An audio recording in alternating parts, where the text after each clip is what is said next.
Welcome to the final chapter of What If Deku Was in Helluva Boss. I do thank you all for enjoying this series the way it has gone currently. The end of the episode, well, the end of the movie, should have an extra part on it if I'm not actually being a lazy ass and not adding it. Thank you all, and I hope you'll enjoy. The O is silent, thank you very much, sighs as he rubs his head. Last night was the full moon and fuck did Stolas made him tired stupid bird brain. He sighs thinking of his love life with Stolas. After so many assassination attempts, one that almost caused Blitzo his life, Stolas finally divorced that hag of a wife of his, more like tear her limb from limb, and they have been publicly dating for a few centuries. Now lots of reporters kite Killjoy been wondering when one of them would pop the ring.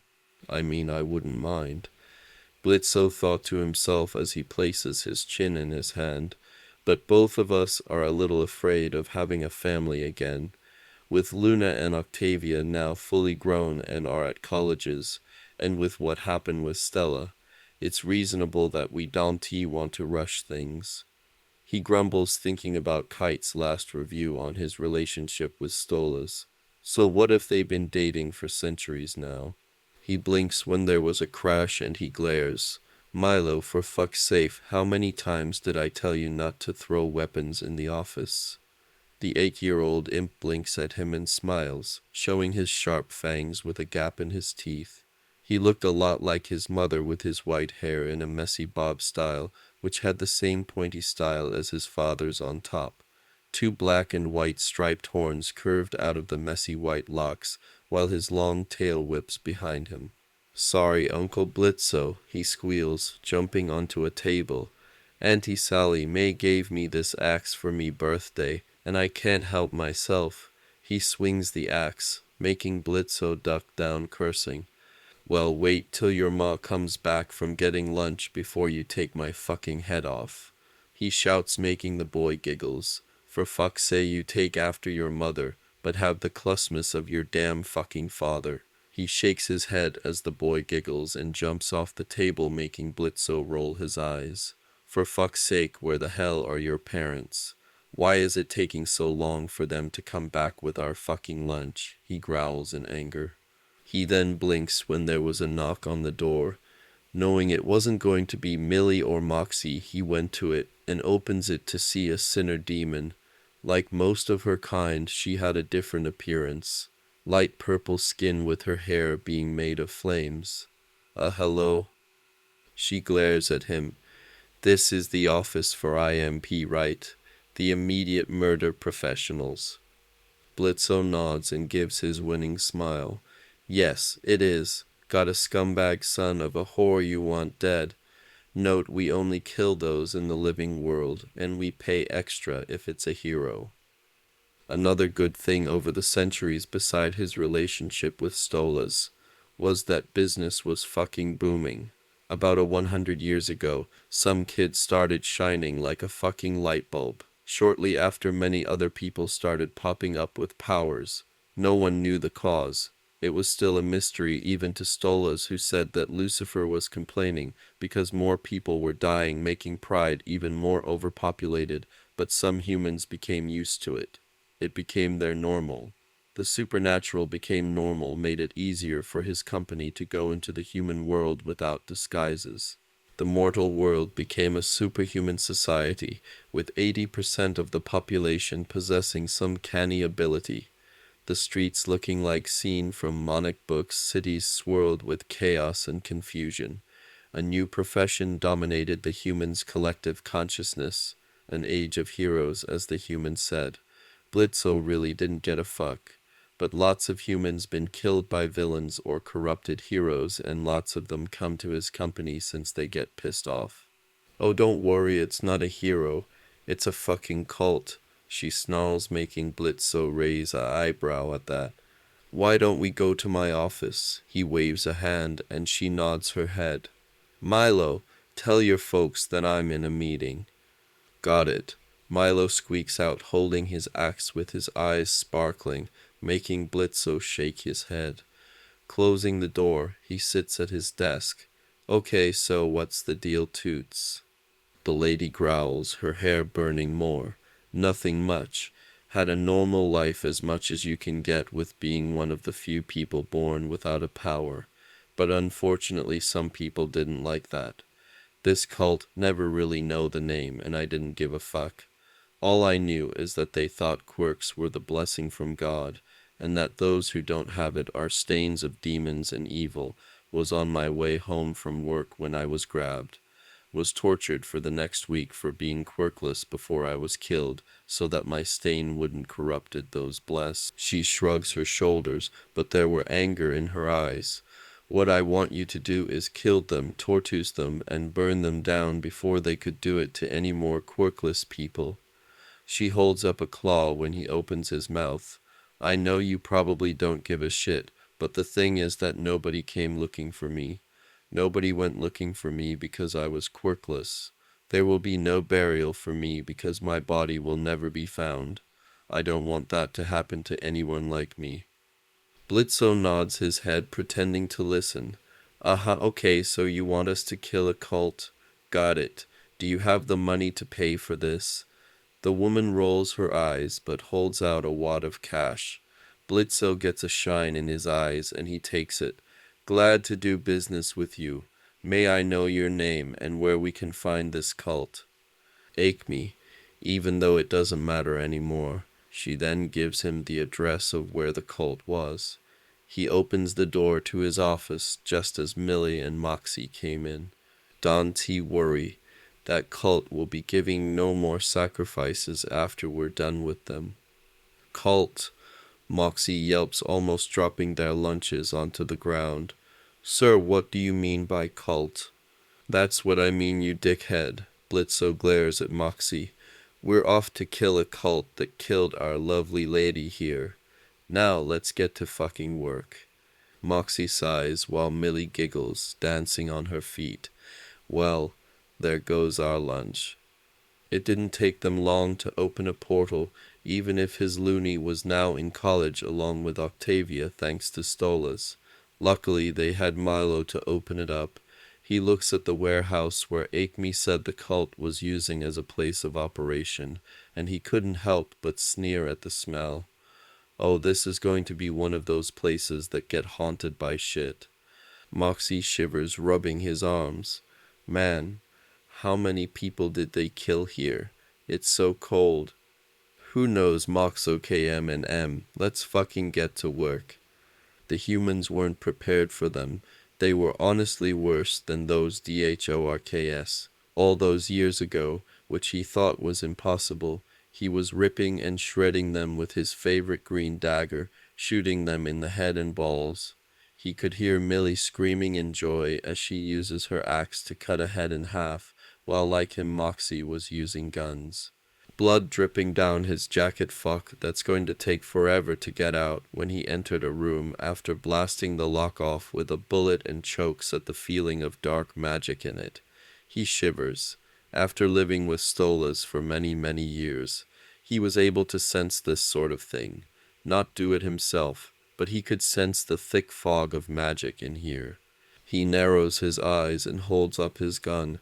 Walking carefully down the hall, he raises his eyebrows at the dead bodies that were laying around. Shit, did someone get here before us? He mutters, walking over a pile of innards and kicking a head that was chopped off. Moxie looks over and shakes his head. Doubtful, sir. Everything points to this place being secret even from the human government. Him and Millie follow him into the hall. Blitzo turns to them. M, get ready. I think these humans fuck things really up. He finds himself leading them into a room and groans. Oh, for fuck's sake. His eye twitches at the melting candles, the impaled bodies, some missing parts and chunks of flesh, and the drawn symbol of blood. He then holds his gun up as something move in the darkness, sniffling and whimpers coming from the shadows. Millie pulls a flashlight out of her bag and points it at the shadows to reveal a young girl about Milo's age sitting in the corner. Blood covered her, making her greenish-black hair matted and some tufts were torn. Her eyes, large and circular, the iris flashing between an emerald green to a pitch black, were staring at the imps. Her hands were grabbing her head. morphing between regular human hands and claws. Her clothes were torn, her shirt hanging off her shoulder, and like her was drenched in blood. "Oh my Satan," Millie whispers, "it's a child." Now normally she would be okay with killing a human child. They done it before, but maybe after raising Milo. She looks about Milo's age. Moxie whispers, but turns to see Blitzo putting his gun down. "Sir." The girl looks up at them, eyes turning to pure black. "This body belongs to me now." The voice coming out of the child's body didn't sound like a little girl's voice. It was deep and raspy, blood spilling out of her mouth. "You lowly imps will not take this body away from me." "Fuck, she's possessed," he snarls, watching the girl's body being forced to launch up the wall, crawl along it like a spider. Fuck, Hell's relationship with the living world is already crap. Blitzo mutters, keeping an eye on the possessed little girl, thinking about the rifts that had opened up in the last 100 years. He pulls out his phone. "Millie, Moxie, keep an eye on her and make sure she doesn't escape this building. I'm calling Stolas." The demon-possessed girl growls and hisses, blood straining from her teeth as her body is forced to move beyond human possibilities. Moxie then screams as the child leaps at him. Blitzo ignores this. "Come on, bird brain, pick up, pick up. Stop thinking of your bird pussy Stolas. But I do need you to come over. I'm in the living world was going to kill this cult, and somehow the freaks got a little girl possessed, about Milo's age, and is now trying to rip out Moxie's throat." "I'm on my way," Stolas said with a sort of no-nonsense tone in his voice. He watches as a portal opens up and Stolas walks through, his red eyes narrowing on the girl that Millie pulled off Moxie. "Well, this wasn't supposed to happen." He takes a step closer to the girl who hisses and growls at Stolas. "I'm surprised that the angels haven't come. I suggest you leave this body now. You are not welcome." The girl tilts her head, blood and ooze pooling out of her body. "This is my body now." A deep laughter erupted from the girl's mouth. It was so easy to take over, like her body is fit to hold more than one soul in it. Stola's eyes glow brighter. "I hold dominion over you, and expel you to the furthest ring of hell." The girl gives a scream back, arching as a pool of blackness erupts from her mouth. Yellow eyes glares at them before they faded away. The girl then falls over, flat on her face. Blitzo couldn't stop himself from going to her and picking her up, cradling her in his arms. "Stolas, what the fuck is that about? Angels, or the fact it was easy for that demon to possess this girl?" "Sir is right, your highness," Moxie said, leaning against Millie. "It takes days for a demon to possess a human." Stolas sighs, rubbing at his beak. "First, I must ask you, have you heard of a mortal called All for One?" "Who hasn't heard about that piece of shit? He's the reason why hell keeps getting rifts into the human world. He's killing so many human before the executioners can purge anyone. We have to explain to the human governments that yes, hell is fucking real. No, you can't kill us. Yes, there is nothing you can do about the rifts. Yes, demons would come out and maybe have some fun times with the humans, making half-demon kids that can easily live both in hell and in the living world." Stolas nods his head. "Yes, well, my dear Blitzy, the child you are holding is the only person who can kill All for One. The only person to erase his soul so he won't fall into hell." "Say what?" Blitzo looked down at the child in his arms, who was now curling closer to him, but her body was still trembling in pain. "How can something this small defeat a bastard like that?" Lord Lucifer was worried that when All for One finally does die, and he will die no matter what he thinks or what sorts of deals he makes. But we do not need another radio demon in hell. Even Blitzo couldn't. He helped the shiver of fear. Alastair was already freaky enough, and there being two of them. No, he did not want to think about it. It's a good thing that the radio demon is so fascinated of the Princess Hotel during the last century, and by the looks of it won't be changing his mind for many, many more years. So with that, God created her, giving the quirk that would FT with one for all. One for all, Millie mutters. Weird names for these fancy powers. Moxie rubs his neck. Sounds like the motto for the musketeers. Stolas nods his head. Yes, it does. But one for all is quite different than all for one. One for all lets a person pass down a quirk, mixing with the stockpiling quirk that fuse with it. The stockpiling quirk not only stockpiles strength, but also the souls. This young lady's quirk will allow her to not only talk to the souls, but allow her to use the quirks that are attached to them, making her strong enough to beat all for one. She was born to erase his soul when he dies. Stolas hums and looks around the room they were in, looking at the ceiling before looking at the girl again. What I find odd is that the child is here. She should at least have been protected by some angels, but I don't even feel any sense of heavenly aura around here, nor on her. Well, they're doing a fan-fucking-tastic job of doing it, Blitzo grumbles. So, what now? Moxie said. We killed all the humans here, do we just leave her here? Unfortunately, no. Stola sighs.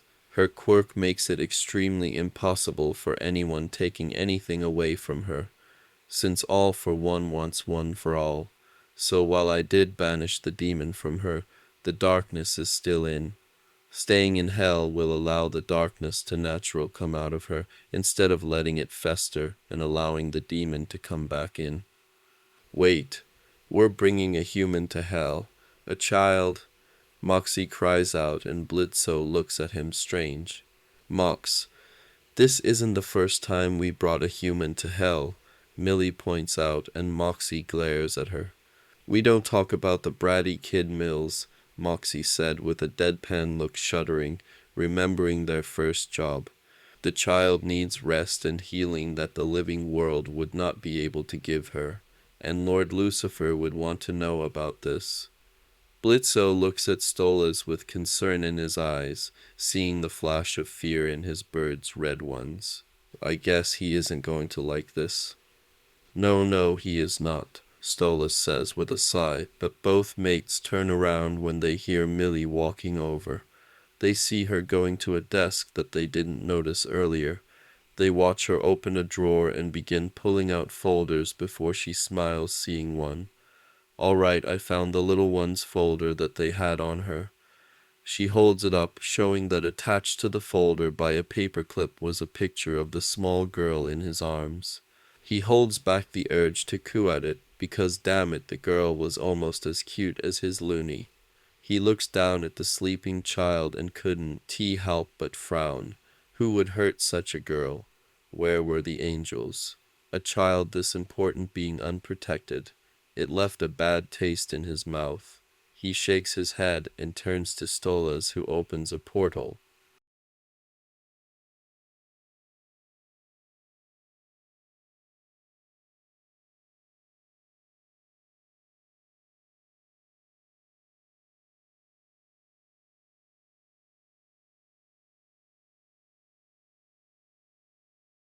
What's the kid's name anyway?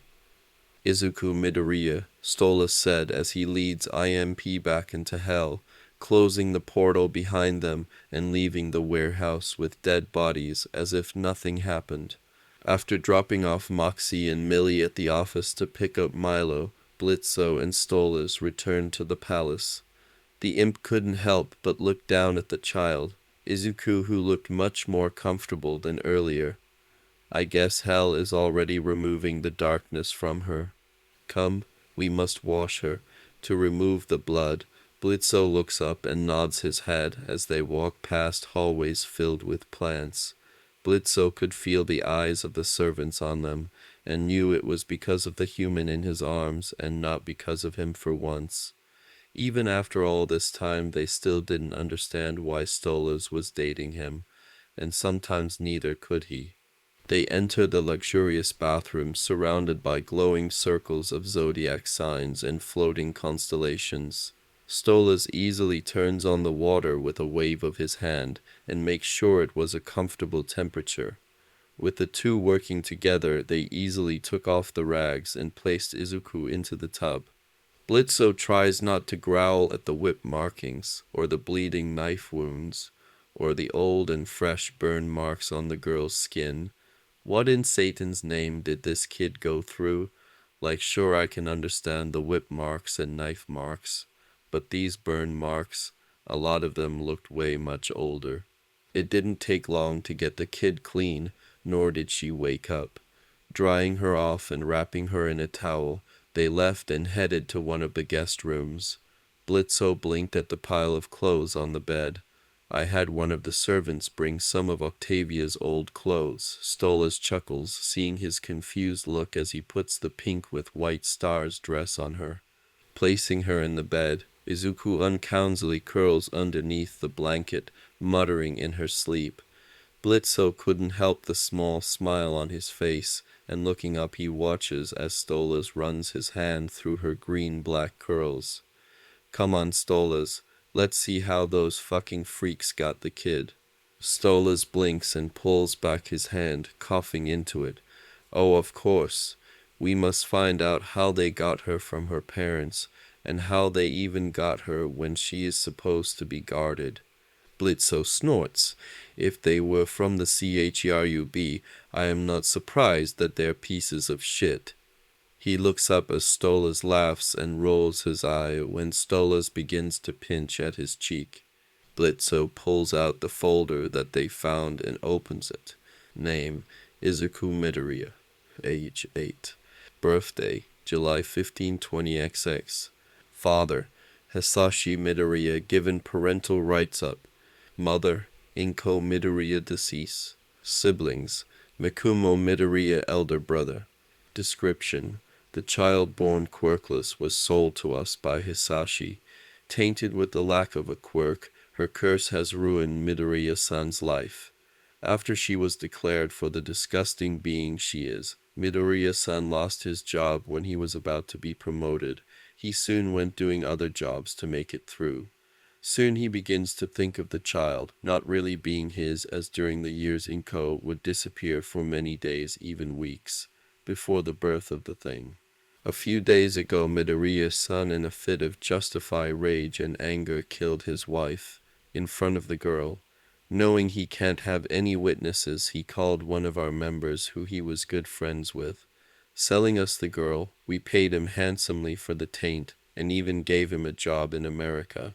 And what is even better is that the taint for some reason had an angel. We were able to capture them and got more material from other demons for our god. Her sacrifice will do so well with our god. Most of the taints have been adults and elderly people, since those unblessed are from the older generation. Maybe sacrificing her will release her, our god, from Gehenna. Blitzo growls, claws digging into the paper, eyes glowing in rage. Those fucking slime balls, those bloody cocksucking whores. Stolas gently takes the paper out of his hand and puts it back in the folder. Stolas, we got to do something. We got to. I will be telling our king about this. I promise, Blitzy. Blitzo stops, hearing the anger and rage in his voice. He will know what to do.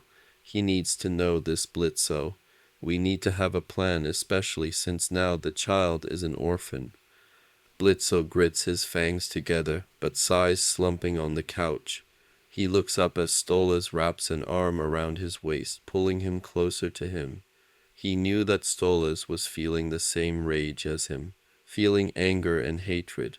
Now normally they wouldn't care about kids except their own, especially human kids. But what really ticked them both off, that it was a dad to sell her. A dad is supposed to protect their daughter, and he hurt her, even sold her for some money. Stolas rubs his head against Blitzo and churs, but soon pulls back and sits up. I will be gone for a while. Izuku will be awaking soon. Please, darling, will you watch her? While I doubt the servants will harm her, I rather make sure Lord Lucifer is already going to be angry enough as it is. Blitzo nods his head. All right. But you better come back home, bird brain. Stolas smiles before he leaves, carrying the folder with him. Blitzo couldn't help but frown and walk towards the room they put Izuku. No, the human. In opening the door a crack, he sees that she was still asleep, curled up underneath the covers. He frowns at himself. What is going to happen to her? He didn't like it, but he knew how those who were quirkless were treated. Those who are born quirkless in this generation usually don't last to their 15th birthday, and he even heard that some aren't treated right by their parents because of their lack of quirk, getting killed as soon as the diagnosis. And even though Izuku, human, had a quirk, from what Stolas said, it wouldn't really fully activate until she gets one for all, because that fucking quirk collects souls. Blitzo shakes his head and closes the door, rubbing his face. Don't even think about it, Blitzo. You can't keep her here. Humans don't belong in hell. Unless they had gotten out of their hell loops, becoming a sinner demon themselves, there is no way you'll be able to adopt her. Heck, when she wakes up, she's going to scream in fear. Stolas looks up at the large palace, the only place that remained the same as hell used to be before Lucifer found his queen. Ash falling from the sky, Stolas climbs up the black stone stair to the entrance. Another demon was there, a sinner demon with long blonde hair that curls at the end and wearing black glasses. Her green with white splotches skin fit really well with the shape of her head, which was a dice. Wearing a brown tweed jacket, a pink shirt, and gray skirt, her clothing seemed out of place for a regular sinner demon. But Stolas knew that she could wear whatever she wanted, as she was their king's therapist, and the mother of his nephew, who was oddly named Charlie as well, and has an on and off relationship with the eldest brother, Amenadiel. Looking up, she smiles, closing her book. Ah, Lord Stolas. She stands up, closing her black folder. How are you doing? She then smirks. Have you popped the question yet? Stolas felt his feathers begin to rise up, and he coughed into his hand. Oh no, not yet, Linda. Oh, you better pop it soon, bird boy. She snaps her fingers at him. I didn't take so long to talk you all those years after your falling out with that bitch of an ex-wife of yours. And I greatly appreciate it, Dr. Martin, Stolas said with a smile. But I need to speak to the king. It's urgent. Linda blinks but nods her head. Lucifer is in the study, playing his piano. Stolas had to wince at that, but nod his head at the devil's therapist before heading towards the study. Hearing the melody echoing through his ear, he takes a deep breath before he knocks on the door. Enter. Walking in, he sees the king playing at his piano and waits for him to be done. His pure white skin seemed to glow brighter in the darkness, making the red cheeks seem more like blood. Wearing his trade all-white high-collar suit, black bow tie, and red undershirt, humming a melody underneath his breath. Closing the door behind him softly, he stills when the black slits of his king looks up and he smiles. Ah, Prince Stolas, a pleasant surprise to see you here, very pleasant surprise. He sits up, wiping his hands. What can I do for you? Is this about your hopefully marriage to that imp of yours? It's been 100 years now since you two officially started dating, and I am tired of hearing Lilith and Linda talk about when it will be finally happening. Stolas takes a deep breath, trying to calm his nerves. Sire, I wish it was good news. As you know, my beau has his own company. Lucifer waves his hand and walks over to a bar, grabbing some drinks. Ah yes, the IMP, that assassination company where they go to the living world and kill those who had pissed off the sinner demons. Using your grimoire, he laughs at the shock look. Your little imp does have that catchy jingle, you know, all are the TV. And even though it does give us more citizens, I think it's hilarious, definitely gives me a good laugh. So what about it? Stolas feels himself tense, and not in the Blitzy is putting his big fat cock in him good way either. They were ordered to kill off a cult that has been killing off those who are quirkless. Blitzo had to call me, because they found Izuku there, blooded and possessed. Stolas couldn't help but gasps, clutching at his throat at the force that erupted from his king. He bends to the knee as he sees the black slits burn red in his true face. His demon face begins to show. What? Lucifer growls, eyes red and glowing. How? He asks, glaring down at Stolas, who gulps and hands him the file. Growling, he opens it, reading it, and then curse under his breath. Fuck, I knew I told them that this was a bad idea. But of course no one listens to me, of bloody course not. He paces back and forth. Fuck, I wish Maze was here. I would had loved to give her some toys to play with. He then turns back to Stolas. What happened to her? I was able to force the demon out of her, but the darkness still resided in her because of her quirk activating. I had to bring her to my palace so that hell's atmosphere will draw out the darkness that I couldn't get out. She's resting in a guest room. Lucifer hums at this, and his devil face slowly fades away. Now this is a predicament. With her quirk activated, any ghost or demon could easily possess her, and even if it wasn't well. He smirks, running his hand through his hair. Well, we can't have the little creatine be pushed off into an orphanage. She's all alone. All because of my dear brother Michael. He snorts a bit. Looks like his time down here didn't help him with anything. Stolas jumps when his king's fingers snap, and Stolas freezes at the sight of the tall man wearing an elegant white outfit that consists of a white top with pink and purple around the base, purple gloves, a tie that is pink with white dots, a white suit shirt and undershirt along with jester-styled pants and pointed shoes. His dark purple hair bounced in the air as he appeared, and his dark green eyes narrowed in curiosity at Stolas. Stolas does his best to not react, because beside his clown-like appearance, this demon was powerful, much powerful. Mephisto, can you do me a little favor and get that angel you brought from that dreadful and obnoxious Valentino to the healers? And then I need you, holds out the file, to find the sinner demons whose scent is attached to this. Make sure the Lilim have something new to do. Mephisto smiles and takes the file and grins, eyes glowing in anger as he looks over it. Consider it done, your highness. He then disappears like he wasn't even standing there a moment ago. Stolas holds back the sigh that wanted to escape from his mouth, knowing that the king was still there, especially when Lucifer turns to him. You and that imp of yours, both of you have daughters, right? Stolas gulps at this, but nods, too scared to speak. So that means you have experience. He then claps his hand. Then congratulations, you and your lovely imp are now proud papas of one Izuku Midwaya or Izuku Gosha. Now since I doubt she would want the same last name as that bastard. Stolas stutters at that, all four eyes wide and pupils showing. My king, but she's a human. She cannot stay in hell for so long. Lucifer waves a hand. Oh, then make her your official daughter. I know for sure that Grimir has an adoption spell in it. It will make her into your own flesh and blood, then it wouldn't be a problem. He then looks up. Actually do that, I would love to see dear old Mikey's face when he finds out. Sire, Stolas begins, won't they be angry?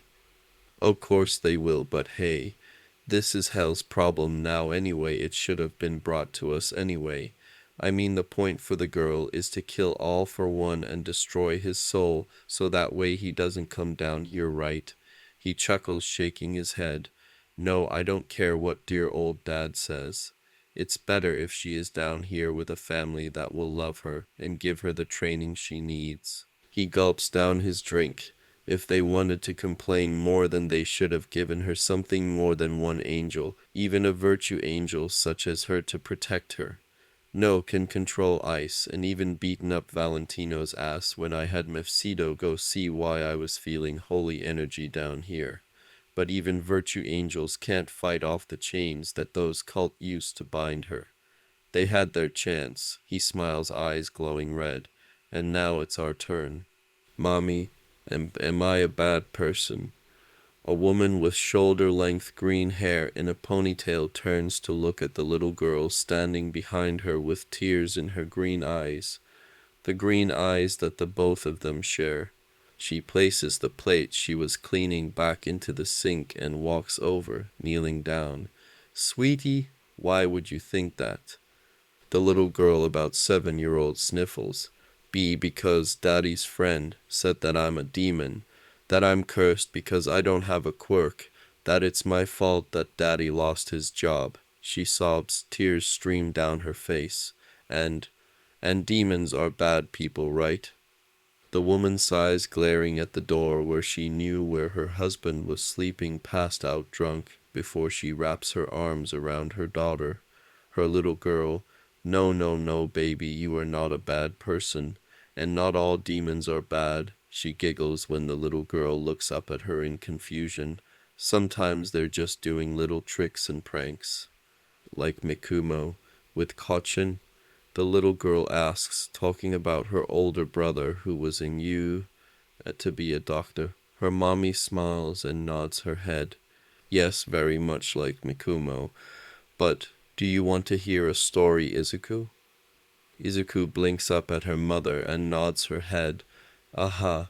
She smiles as her mother picks her up and heads to the living room. The little 5-year-old curls closer to her mother when they sat on the couch. There was once, before the great floods, a child born from an angel and a human. They were kind and welcoming, even during that time when humans were the worst. He became a spirit of justice, his goal to protect those in need.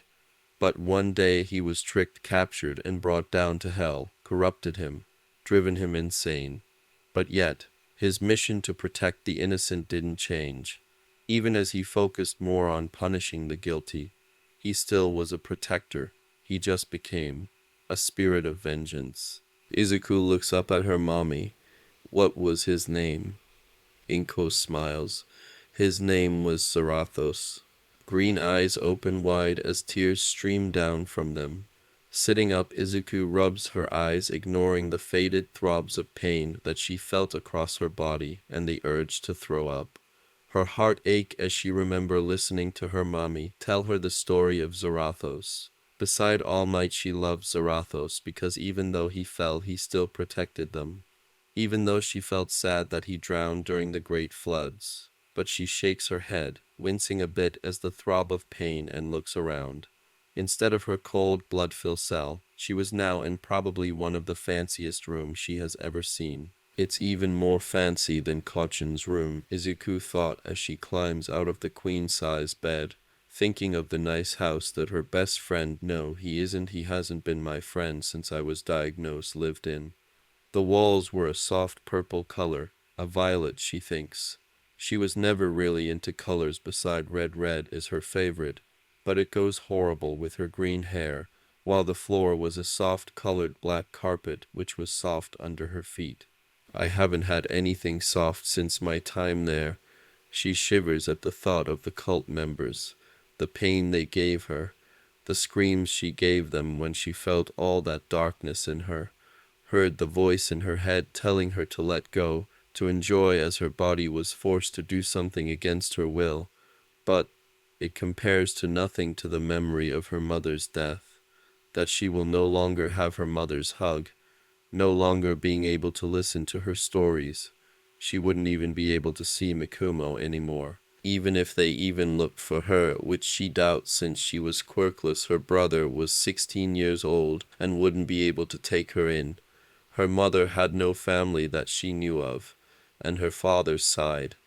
Well, they made it known pretty well what they think of her when she was diagnosed as quirkless. Seeing a red glow coming from the window, Izuku slowly walks over and opens the balcony doors. Her eyes widen at the red sky and what looked like a pentagram. Looking down below, she sees a garden where what looked like little red men were working on the garden. Izuku blinks, but then takes a step back when small round creatures with two cat-like ears and four minuscule spike limbs along with a long tail tipped with a triangular point floated in her face. Waving her hand to blow them away, she takes a step back, fear gripping her throat. Am I dead? She thinks to herself as she slowly turns to the door, opening it slowly. Moving through the dark hall, taking care to keep an eye out for anything. Her green eyes looked up at the many portraits of bird people that hung up in the gloom of the hall. Hearing a noise, she enters what looked like a living room, where she sees one of the demons that saved her W sitting on the couch. Looking at the television, she sees that he was watching Spirit. Ha, as if that stallion going to let you ride him. Fuck, I love watching this movie, no matter how many times He turns seeing Izuku and she blinks at him. Something in her told her that she could trust them. He was one of the ones who got the mean voice out of her head. They made the pain stop. Hey kiddo, the imp pauses the movies and slowly walks over to her. How you feeling? Izuku shuffled on her feet, gripping the pink and white star dress she was wearing. Okay, I guess. Better than I was, thank you. The imp shrugs and waves a hand. No need to thank me. I was just doing my job. The name's Blitzo. The O is silent. Izuku blinks. What O? She was confused. He just said his name was Blitz. Blitzo smiles. Exactly. He then pauses when he hears the Izuku's stomach growl, which makes her blush. Hey, I'm hungry. You want some food? Izuku stares at him as he holds out his hand to her. She stares at the red skin, the claws before looking up to the horns and red eyes. But she felt no hatred, no fear or disgust maybe. Maybe her mom was right. Not all demons are evil like her like Hisashi or his friends say, and beside her mommy and big brother. Humans haven't. They haven't been the nicest to her. People had called her a curse, a demon maybe. Maybe they were right. Maybe she did belong down here. Mikumo will hate her. She's the reason why their mom was dead. He wouldn't want anything to do with her. Thank you all for watching this video and goodbye.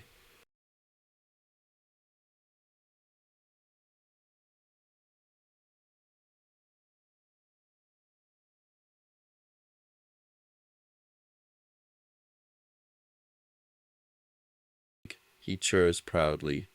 Princess, you're a king. Izuku and Stola's column.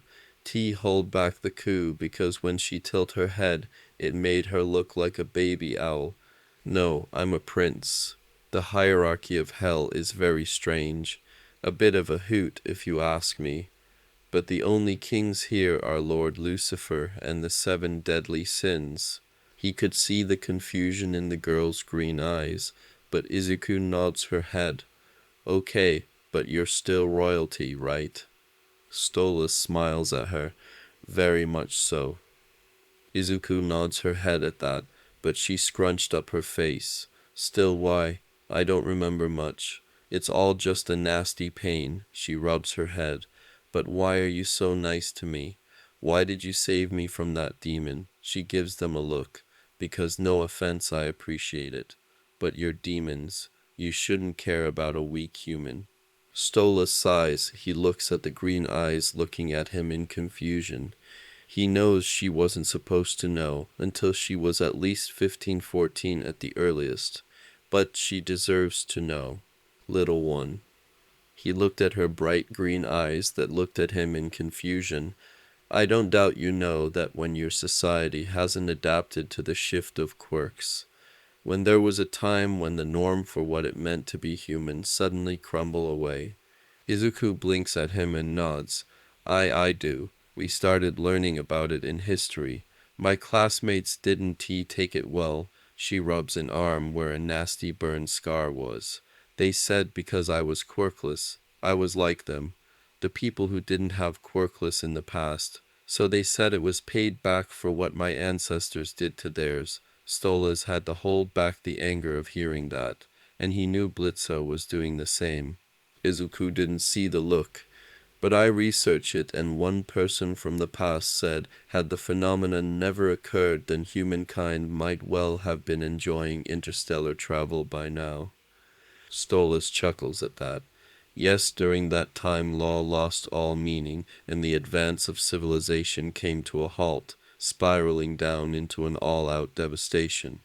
But during that age of upheaval, rose a figure who promptly gathered the people together. You might have heard of him. He stole people's quirks, and through his overwhelming power his influence spread. He moved the people, his pawns, according to his plans, and piled up malicious deeds to his satisfaction. Honestly, it's pretty impressive, Blitzo points out. He took control of Japan in a blink of an eye as its ruler, but it kinda made a problem down here in hell. Izuku tilts her head. A problem why? Stolas rubs the back of his neck. We have a bit of an overpopulation problem in the Pride Ring. No one knows for sure why, but when humans die and come down here, they are only allowed in this ring. The Pride Ring, for some reason that we have no idea why. We have something's trying to fix it. The power angels of heaven sending down their subgroup of exorcists in an extermination. He could see Izuku's eyes widen and pale hearing about that. Or by King Lucifer's daughter Charlie and her hotel. Seeing the confusion on Izuku's face, Stolas smiles. She rehabilitates sinner demons and redeems them so they go to heaven. It honestly works. She got a few of her clients to go up to heaven, even though a few decided to stay and help. Yet it was a shock to everyone. Blitzo chuckles a bit. When she first brought the idea up, the princess was mocked and criticized by most of all of hell. I think Kite Killjoy still goes after her. Stolas nods. Yes, but the problem is, this figure who has taken over Japan during the beginning of quirks, it made our overpopulation problem even worse. Not even the exorcist or the hotel could help anymore, or even when Lucifer found a way for sinner demons to go to the other rings of hell. It got so bad that soon rifts were being created. Izuku tilts her head. Rifts. Portals that allow demons such as imps. He gestures to Blitzo, who gives a little wave. Hellhound's succubus. He gives a hoot when Blitzo hits him on the back of the head, whispering to him that she is 8. And sinner demons who aren't overlords. Another rank in Hell's hierarchy without needing to possess a body like those who are too weak to push through the rift, or those who are too powerful. Blitzo nods his head in agreement. Yeah, the only problem is that you don't pick the destination where the stupid portal is spitting you out. He crosses his arms, making Stolas chuckle. He remember when the rifts first appear, just slightly after they first officially started dating. Blitzo had hoped that with the rifts that he wouldn't have to use the grimoire anymore, so he wouldn't feel like he was using his relationship with Stolas anymore to get the grimoire, but unfortunately Hat turned out to be a bust. Stolas smiles at Blitzo and kisses his forehead, making him grumble before turning back to Izuku. Well, as you can see, that would cause a problem. It also made sinner demons, those who were born human before dying, finding out that they can have children with those who are living, which cause more of a population problem, and it kept being more of a problem when this figure, a man who could steal quirks, meaning anything goes, like a quirk that stops as a beginning. He somehow found one and stole it, and even when he dies he would cause a problem here, if he manifested in hell. He'll no doubt begin to topple the hierarchy here, since those who die down here keeps their quirks even though it slightly changes to fit their new demon bodies. That kind of raw power. Well, it hasn't been seen since the radio demon, and we don't want another one. So Lord Lucifer went to his father, and he decided to create a soul that would be the only one to not only defeat this great evil, but erase his soul so he won't manifest in hell. That soul was you. Izuku blinks up at the large demon, her mouth drop open, eyes wide. What the fuck? The two demons blink at her in shock, and she has to roll her eyes. Why does everyone do that when she cusses? She hangs round Kachin, whose first word was shit. On one hand, that's pretty cool. That means I was literally born to be a hero, and all the people who told me I can't can suck it. Blitzo looks at her proudly for some reason, but on the other hand, God, like the bigman, that God, he created me to kill someone and erase their soul, and I only had one angel to protect me.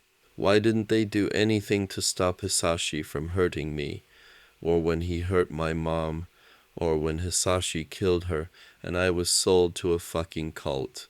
The angel that was guarding you can do only so much. They are limited to how much they can interfere in mortal affairs, unless ordered to, and her only orders was to make sure you don't die. And unfortunately, the cult that had you were power up by all the sacrifices they made and knew how to bind her because of the demon that had possessed you. Izuku looks down at that, rubbing the back of her neck. She doesn't remember much on how she was sold. She remembers seeing Hisashi's eyes full of hatred and disgust, remembering being put in a cage, and then a blast of cold air hitting her, someone ordering the cult to let her go, but then she blacked out and woke up in her cell, so she thought it was a delusional hope for someone to save her. And honestly, kiddo, Izuku looks at Blitzo, other than a select few angels, you can't really trust them to do their job. Izuku nods her head, looking back to her breakfast burrito. What's going to happen to me now? She couldn't help but think. She knows that Mikumo, even if he wanted to, which she doubts, would be able to adopt her. He was 16 and still at UA. Does that mean she would have to live in an orphanage or foster home? She shudders at that. All the times Hisashi had threatened to do that. She researched about how quirkless kids were treated. She wouldn't survive long enough to go to UA. Well, why stay here, of course. Both Izuku and Blitzo looks up to Stolas, who gives a big smile. Bird Brain says, "What now?"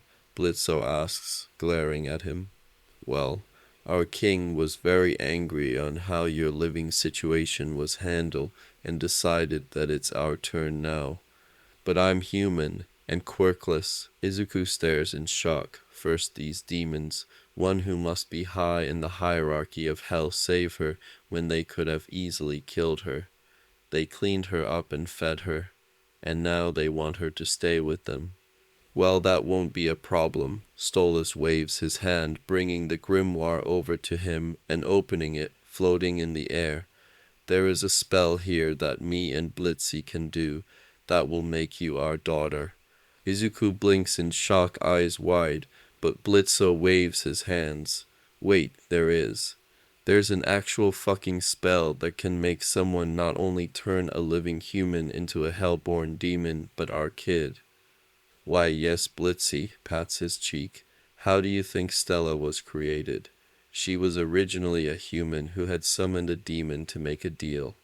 That demon was Andreophis's mother, who in return of doing what Stella wanted turned her into her daughter because Andreophis wanted a baby sister.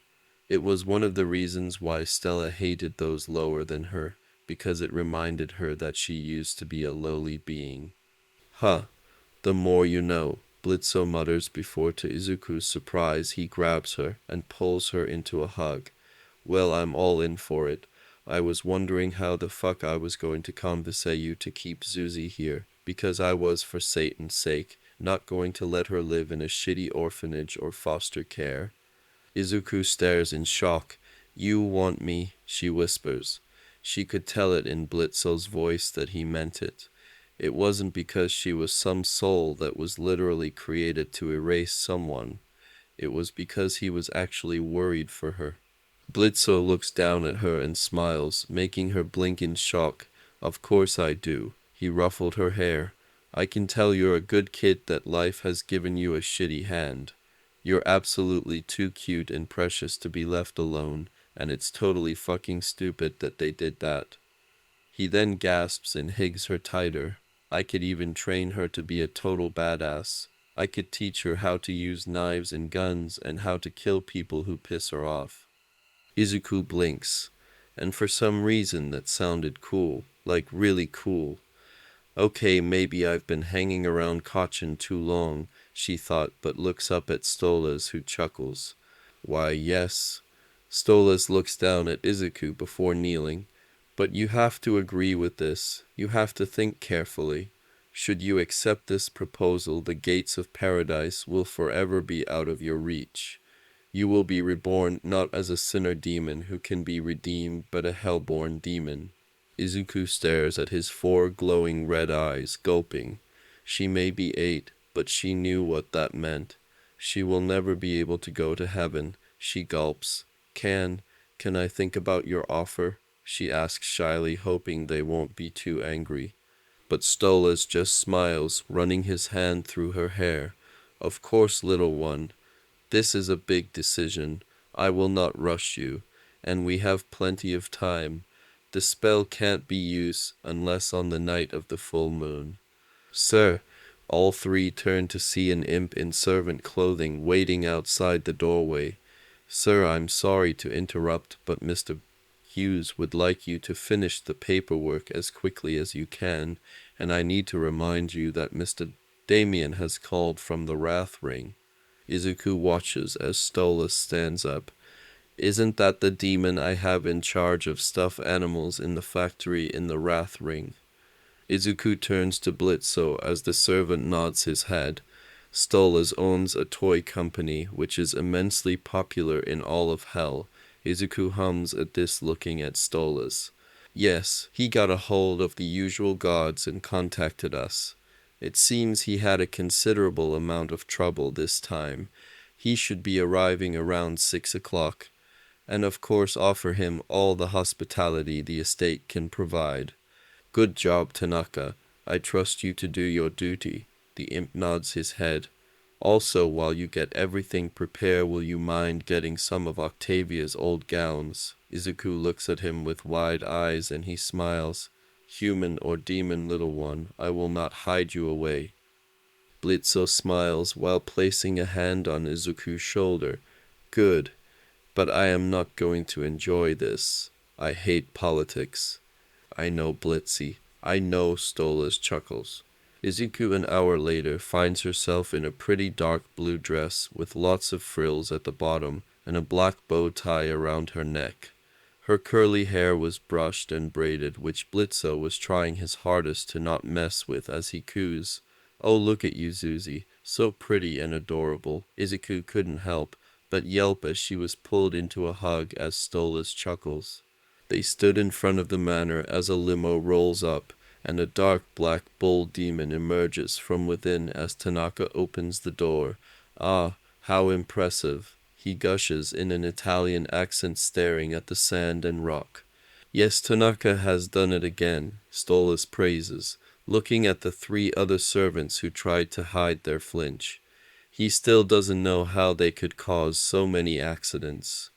This is called a stone garden, a traditional feature in Japan. Truly an elegant garden, Damien says. It's good to see you, Prince Stolas, and Blitzo as well, still together, I see. He then blinks at the sight of Izuku, who quickly grabs Blitzo's arm.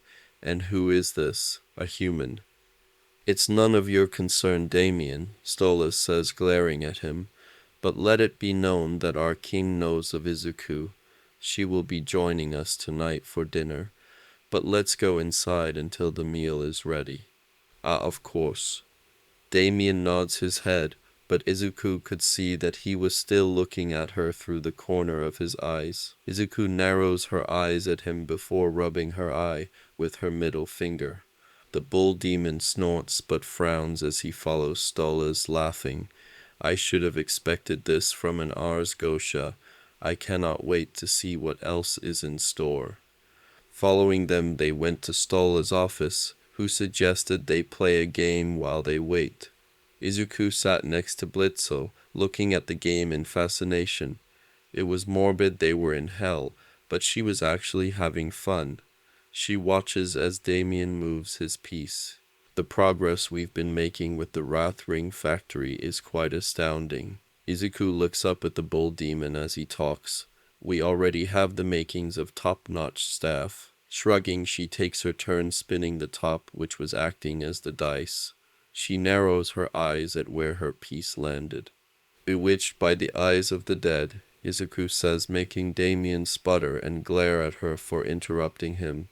What terrible luck it appears I lose a turn, Izuku says as she reads the instructions Blitzo handed to her, so she knew what peace does. Damien frowns but quickly smiles, turning to Stolas. Right now is the perfect time. We should be expanding the company more in Wrath and building a strong labor force in... Hey, dickhead, Blitzo interrupts, glaring at him. It's your turn. Go on. Izuku watches as Damien frowns, looking like he was holding back from attack Blitzo, which made Izuku glare at him. He sighs. Oh yes, I just spin this then. Seeing the number it landed, he begins to move his piece. Okay then, 5 spaces. He turns to Stalls. Now, what I wanted to ask you, perhaps you could contribute another 12 souls to support our expansion. He raises his hands. I believe it would be quite a profitable venture for you, my lord, and I consider it an honor to help expand the Ares company. Lose a leg in the enchanted forest, Stolas says, making Damien look up in confusion from his bow. And it's your turn again. Izuku lost a turn, remember. Damien smiles. Oh, I see. He spins the top again. Right, I move 6. Blitzo laughs, making Damien glare at him, curling his lips. You don't, you idiot. That's 3. Didn't you hear what Stolas said? You lost a fucking leg. Now you can only move half the number of fucking spaces. Oh my. He laughs, rubbing his band between his horns. This is a gruesome board game, isn't it? He looks to Izuku, who narrows her eyes at him. Are you sure this is appropriate for the little human? Is there no way to restore my leg then? Izuku looks up with a glare. I'm afraid once something is truly lost, sir, that one can never get it back again, she mutters, thinking of her mother. She grabs his piece from him and places in the spot. Your body is burnt by raging flames. Blitzo pulls her into a hug as Tanaka comes in. Pardon the interruption, but dinner is served. Damien sighs, but then gives a smile. Oh, dining out in the exquisite stone garden. Shall we go, my lord? Stolas nods his head. Very well. He then turns to Izuku. We'll finish the game later. Damien frowns. Oh, is there any real need to finish it? It's obvious I am going to lose. But I want to play the game. Izuku smiles, grabbing Stola's hand and smiles up at him, feeling the bull demon's glare burning a hole in the back of her head. Anyway, I'm not in the habit of abandoning games halfway through. Blitzo chuckles, picking up Izuku into his arms, nuzzling her, which makes her squeak. Stolas smiles at the sight, but glares at Damien when he hears the bull mutter, "How childish." Damien, seeing the look, raises his hands. I mean, sometimes it takes a child's eyes to see what's really important. It's a true gift. Izuku looks at Blitzo as he grips her harder and softly growls before they were led to the stone garden. Izuku was placed on the right of Stolas, who was sitting at the end of the table, while Blitzo was seated on the left side of Stolas. Damien eye twitches at this, trying not to glare at Izuku more. On tonight's menu is a dish of finely sliced raw beef donbari, courtesy of our chef Bardroy. Izuku smiles, having had this food once before, but it seems Damien looked at it with surprise. A pile of raw beef, and this is dinner, he chuckles. What do I look like? One of those cannibals from Cannibal Colony. But surely you have heard of it. Damien looks at her as she smiles. This, good sir, is a traditional Japanese delicacy, a dish offered as a sign of gratitude to someone who has accomplished important work. Izuku scolds him, making Blitzo snort. That, sir, is the wonder of Donberry. Tanaka smiles and nods his head. Lady Izuku is right, Lord Damien. This is a token from our master to show his thanks for all your hard work on the company's behalf. He wanted you to know that it's much appreciated. Izuku happily eats while Damien spreads his arms wide. Excellent. What an inspired idea. The legendary Ars Gotia hospitality in action. Izuku fought the urge to roll her eyes, watching as the maid begins to get fluster. She watches in amazement as C accidentally spills the wine tea, almost spilling onto Damien's lap before Tanaka quickly pulls the cloth off the table as the other two servants grab her. Izuku stares at him in shock as Damien places down the bowl, he too blinking in shock. Huh? Where'd the tablecloth go? A speck of dirt. Most unsightly, Stolas smiles, closing his eyes. I had the cloth removed so it wouldn't distract us. Damien laughs. Lord Stolas, once again you have impressed me. He laughs, making Izuku twitch her eye. She looks to Stolas. May I be excused? He blinks at her but smiles and nods his head. Thank you. She heads towards where Tanaka had directed her to the bathroom. Man, that guy is so annoying, she mutters as she walks down the hall. He's worse than Hisashi when he tried to smooth talk someone, and I thought no one was bad as that. She pulls a bit at the dress. I'm tired of playing along with the stupid disgrace of a prince. Izuku blinks, hearing Lord Damien's voice echoing through the hall. It's bad enough that he had that little plaything imp with him, but now he has a human, an actual breathing human child. Seeing a light coming through a door where his voice was coming from, Izuku peeks through to see him talking to someone on the phone. Yes, I already sold off the factory. Now all that's left is to pocket the extra souls. Izuku watches as the bull demon puffs on a smoke. Izuku's eyes widened at that. This guy was trying to scam Stolas. She felt anger at that. The fucking sneezeball. I'm trying to squeeze more out of the fucking bird right now. The employees, who gives a fuck about those hounds? Izuku couldn't hold the gasp of shock which makes the bull demon turn. Fuck, how much did you hear? Izuku quickly turns and runs down the hall towards the main entrance hall to the manor. She was about to climb the stairs when the back of her dress was grabbed, and she was pulled into the air. You stupid brat. I can't have you squealing to your fucking owner, she heard Damien mutter before his hand wraps around her throat and begins to squeeze. Izuku kicks out her feet, choking, hands going to the hand wrapped around her throat to try and pull it off. I'll just tell him that one of his servants killed you. Tell him how I tried to save you. His new little toy, Izuku whimpers as black spots begin to appear in her visin. She wheezes, tears streaming down her face. Bewitched by the eyes of the dead, Izuku coughs and yelps in pain as she was dropped to the ground. Hand going to her throat, she looks up as Damien stares in horror. She turns to see a picture hanging on the wall. It had Stolas and two other bird demons with him, but the one that looked like a swan demon seemed to be staring at Damien with blood acting like tears. No, that's ridiculous. Damien mutters, taking a step back, forgetting he was on the top of the stairs. He cries out as he falls down the stair. A loud cracking sound was heard and Damien cries out in agony. And now you lose one leg in the enchanted forest. Izuku flinches as she was picked up but relaxes when she sees Stolas smiling down at her, cradling her close to his chest before he glares down at the whimpering bull demon. Surely you aren't leaving the manor yet, Lord Damien, Stolas says coldly. We haven't given you the full Ars Gotia treatment yet. Especially after not only did you try to kill my daughter, but sold my company.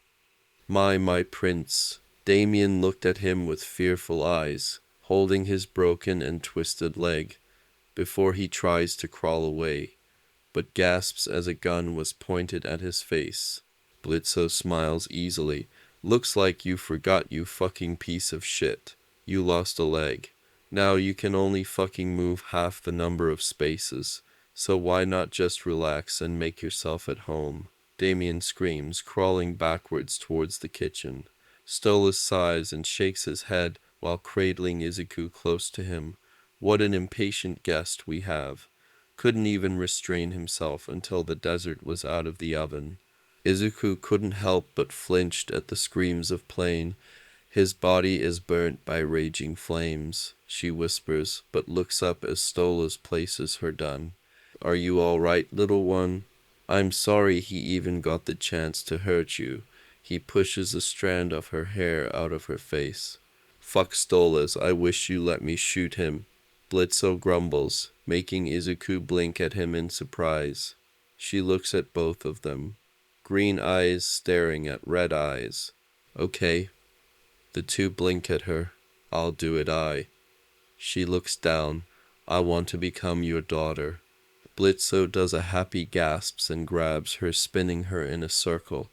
Oh fuck yes, I can't wait to introduce you to Looney and Vaya. They're going to love you. Oh yes, Stolos cheers. It's the weekend tomorrow, so they have a day off. We will need supplies for the ritual, and we can do some shopping as well. He claps his hands. Now why don't we have some lemon meringue pie to celebrate? Fuck yeah, Blitzo smiles. Let's eat some fucking pie. He looks to Izuku. Definitely going to feed you up, kiddo. You are far too fucking skinny for my liking. Thank you all for watching this video and goodbye.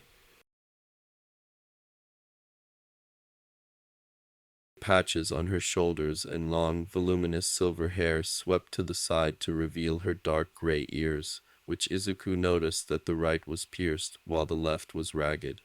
Her dark gray bushy tail swept to the side as she walked over.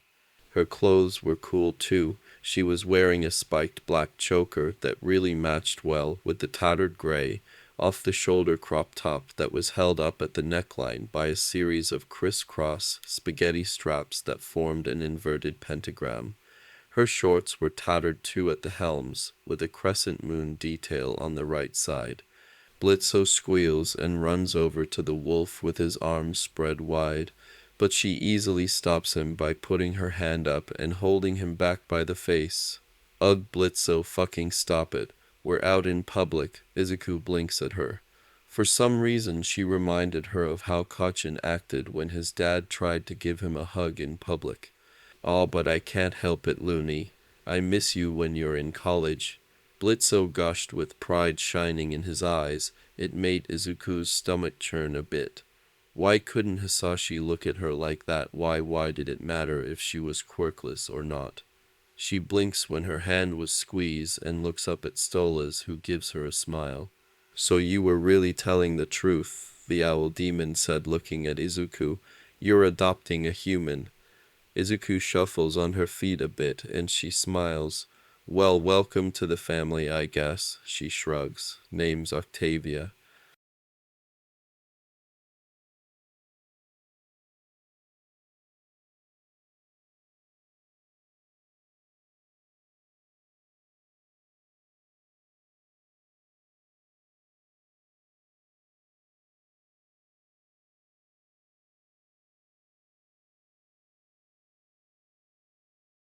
Izuku's eyes widen, and she grips Stola's hand tighter and glares at the wolf. She has finally found people who didn't give a fucking shit about her lack of quirk. She wasn't going to lose that. The wolf blinks at her glare, and Blitzo laughs a bit. Give her time, Luna. She has been treated like crap in the mortal world, so she's shy around new people. With some training with me and M, she'll be a badass like you. Izuku couldn't help but smile at that. Not only did Blitzo think she could survive this, he also would be training her. She started bouncing on her toes, thinking about the training. That means she could be a hero. She remembers Kachin always saying she should sign up for a dojo or something, but Izuku couldn't, not even when he volunteered about asking his old man to pay for lessons. But she couldn't. Not only because of Hisashi saying she was being a burden again, but also with how they could have reacted with her lack of quirk. Luna raises an eyebrow at her, but then shrugs. Whatever, I don't give a fuck what you do. She shakes her head. So what's the plan? I know you said we're shopping. Stolas nods his head. That is right. Not only do we need to buy regular clothes for her, but also baby clothes, a crib. He begins to mumble out supplies, while Izuku looks at him in confusion. But I'm 8. I don't need that baby stuff. Well, yes, I know. Stolas chuckles. But the spell that will make you into our child will first turn you in an egg. He then churs, his red eyes glowing. Oh, I will have to bring out my do-it-for egg poster. Octavia groans at this. Dad, please don't. Her face glows a bright purple while glaring at Stolas. Oh, but Octavia, darling, it motivated me. He then gently picks Izuku up, holding her close to him, and it will motivate me once more. Just to say if we're there for her hatching, tell us when it's over. Octavia said, giving Stolas a look while Blitzo turns to her with confusion. It's really disgusting when she's going to hatch from her egg. She's going to eat the eggshell. Going to be her first meal after using so much energy into breaking the shell. Luna shivers. Yeah, count me out from seeing that too. Stolas chuckles while Blitzo rolls his eyes, neither of the four realizing that someone was watching. Well, I'll be. The little hit stain was right about a human being brought here. The demon's many legs tapped the ground in anticipation, antennas twitching as he pulled out his vox phone. He keeps his eyes on the group with a little human as it rings. He chuckles as soon as the ringing stops, and he hears growls coming from the other end. Falcon, your little human. I thought you were crazy strings, but it seems you haven't completely lost your mind. How long until you bring her to me?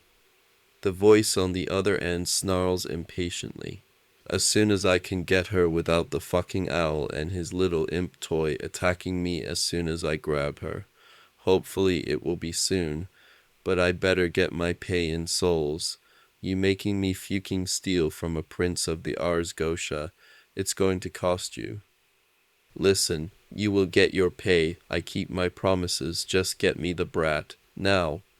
The phone went dead and the demon, known as Ryoha Mukade, glared at it before shaking his head, yellow eyes looking down at the plaza before he smirks.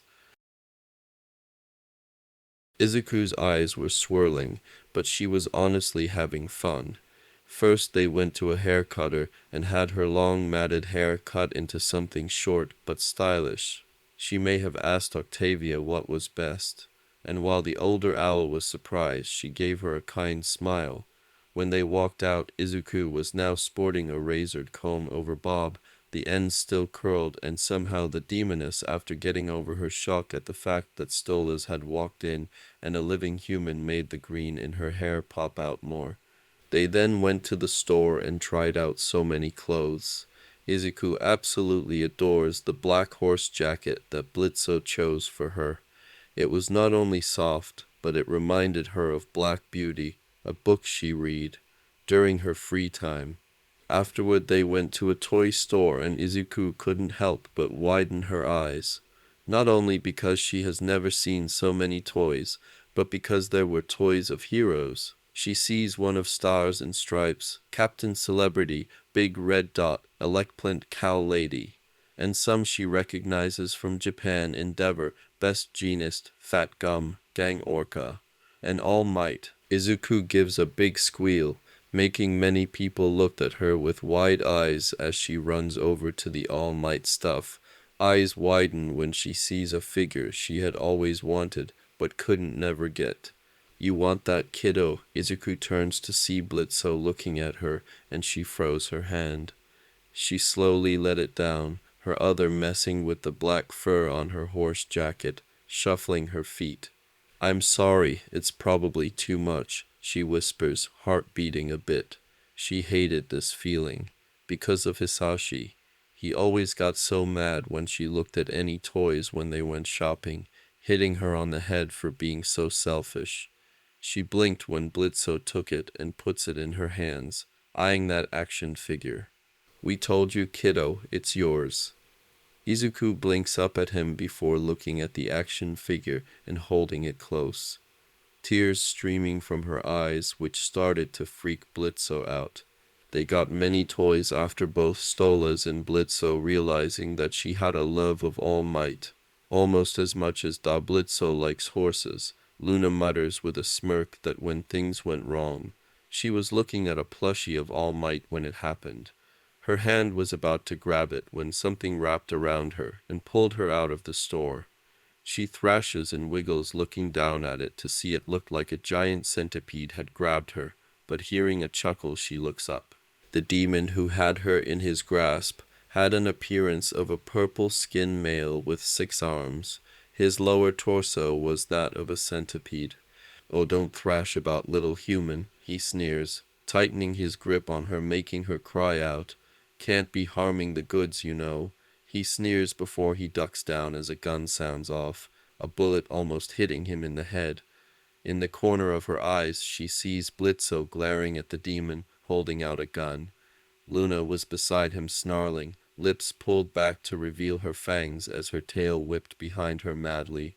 Already she could see the guards that were patrolling charging forward, their own eyes wide in fear. "Let go of her now," Stolas said, walking forward, Octavia right behind him, his eyes glowing red as black shadows begin to form around him. The demon just smirks at her, easily crawling away from them, even with her in his hold. "Sorry about this, Prince Stolas, but she doesn't belong to you. Her soul belongs to someone else, no matter what you say." He then pulls out a black orb and drops it to the ground. Everyone cries out when the orb broke because an oozy black goo formed onto the ground. Izuku shivers, her green eyes wide at the sight, trembling at it. Her mind goes back to her possessing, when she couldn't fight back the demon that was in her body. She then cries out when the demon drops her into the pool, the smell of blood and death hitting her nose. "Izuku!" Blitzo cries out, trying to grab her, but her arms were already sunk into the shadows. She cries out, trying to get out, feeling Blitzo grabbing the horse jacket, but it easily slips off her before her head is covered in the shadows. So many voices, so many screams of pain filled her ears. A bright orange light was at the end of the tunnel. She didn't care. She wanted out. She wanted out. She begins to swim towards the orange light, the voices she was hearing getting louder or quieter. The closer she gets, everything hurts. Everything hurts. She gives a sputtering gasp as she emerges from the shadow puddle, coughing globs of it as she crawls out of it. Looking around, she sees she was in some sort of boarded-up room made of wood, 2 speakers hanging on some posts, splatters of the black ooze making bubbly puddles. Izuku feels pain as something hits the back of her head. Soon I shall be alive once more. She falls over, looking up as black fills her vision. Before she passes out, she sees a figure covered in shadows, looking almost like a bird with horns.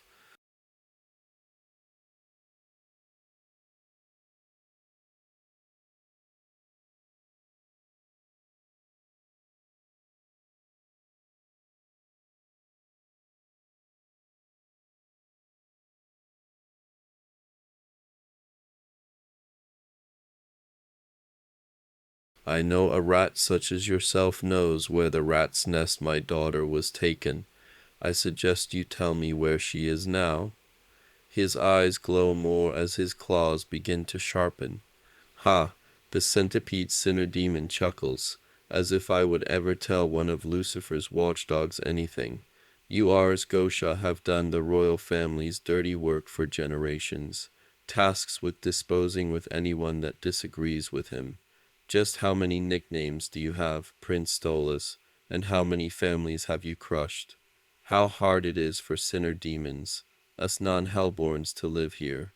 Not many of us are like the overlords of the Pride Circle, and anyone the little brat isn't, even yours. Her soul belongs to someone else, has been for many years. Whatever has owned her soul doesn't own it anymore. Creed by King Lucifer himself," Stolas states, and the sinner rolls his eyes. "The king this, the king that. You act like the freak is your own father." You line your pockets while pretending the whole time you're better than the rest of us. But in the end, we're no different from each other, stuck down here just waiting to be killed during the purges. He then cries out when a knife was pierced into his side, looking to Octavia, who pulls out her dagger, and she smirks at him, her own eyes glowing. Oh, we're nothing alike, you bastard. Stolas smirks. Very true, my darling Octavia. He then turns to Blitzo and sees Luna taking a sniff of the jacket. Well, it seems we don't even need you anymore. He stares at the Sinner Demon, ignoring how many of the occupations of the mall were slowly walking away, ignoring the man's eyes as they widen. Luna scoffs at the screams from the bastard, sniffing the air before taking off, following where Izuku's scent was coming, Blitzo and Octavia easily following him. Izuku groans as she slowly opens her eyes, her head pulsing in pain from the hit to it. She sees the man who hit her walking around. Now getting a better look, he seemed to be made out of shadows, a large beak forming where his mouth used to be. Where is that stupid bound hunter? He should be here by now. He blinks his yellow eyes, noticing that Izuku was now awake. Ah, I see our guest of honor is now awake. Izuku growls, trying to get out of her bonds. Straps of leather bounded her tightly. The demon chuckle. Oh, don't be like that. I can't have you be too injured until the time of ritual. Ritual? Izuku mumbles, and the demon nods his head. Didn't you want to possess me? Oh, but that wasn't me. That was the demon. At Izuku's confused look he smiles, showing all his fangs. You see, once along before you were born, I was a human just like you, a businessman. But it turned out that many people didn't like it. There were much better companies that did the same job I did, but much better.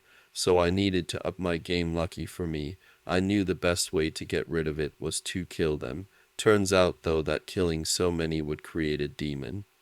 He shrugs his shoulder as if what were you going to do as he comes closer. But then I took control of that demon. I made it do what I want. When an old friend of mine found out, well, he tried to stop me. I easily took him and cursed him. As long as I had him near me, I could live forever. But then he escaped me, ran to Japan, and then died, which killed me. But now I have you. He pats her on the cheek. You are of his blood, I can smell it. Once I do the ritual and bond my life to yours, I will be alive again. He chuckles even as his face seems to morph a bit, like the bird head was trying to escape. Your crazy Stolas and Blitzo will be here soon and kick your ass. You really think they would let this? She cries out in pain when he slaps her face. They have no say in this. Your soul belongs to me. He snarls before he grabs a cigarette, before he grabs his Vox phone, glaring at Izuku while he puffs on the smoke and growls when someone finally answers. It's about fucking tea time, you answered, Ryoha, or I swear I would kill you. He then freezes, yellow eyes widen when he didn't hear Ryoha, but Prince Stolas on the other end. Pardon me, but this is Prince Stolas of the Ars Gosha. I was wondering if my daughter, you know, the little human that you had your bounty hunter take, is with you. He could feel his heart beating, or whatever was in his chest beating. Hello, anyone there? Hoot, Izuku smirks, tilting her head, giving the man a smile. Very good, Izuku. Blitzo and Luna will be there to get you momentarily. The phone went to static as if the other phone was crushed. Body trembling, the demon shouts out orders. Tighten up security at the gate while I do the ritual. That stupid imp-loving fucker has help on the way. He turns towards Izuku, who was giving a deadpan look, but freezes when screams were heard from outside the room, along with gunshots. My arm, the stupid bitch shatter the bone. Another gunshot was heard, and Izuku has to giggle. Seems like your men isn't having a fun time, huh?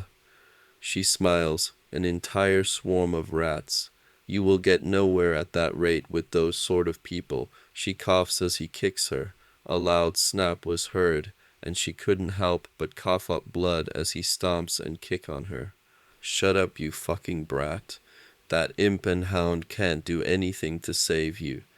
Blitzo growls, throwing many of his knives at the heads of the demons who worked for the bastard that took his kid. He watches as Luna lunges, biting into the throat of another, ripping their heads off. Fuck. This is taking longer than I thought, he yells out, pulling out his flintlock pistol to shoot the balls of a bastard that tried to get up. Let's hurry the fuck up and get this over with. I actual food that isn't tea fucking ramen. Blitzo blinks at her. But I know Stolas gives you enough souls for. I go to college da Blitzo. I don't have time to make a 5-course meal, Luna snorts, rolling her eyes, but then nod her head to the double wooden doors. She's that way. Good. I'm going to give this motherfucking piece of shit a lesson he'll never fucking forget. No one, and I mean no one, takes my daughters.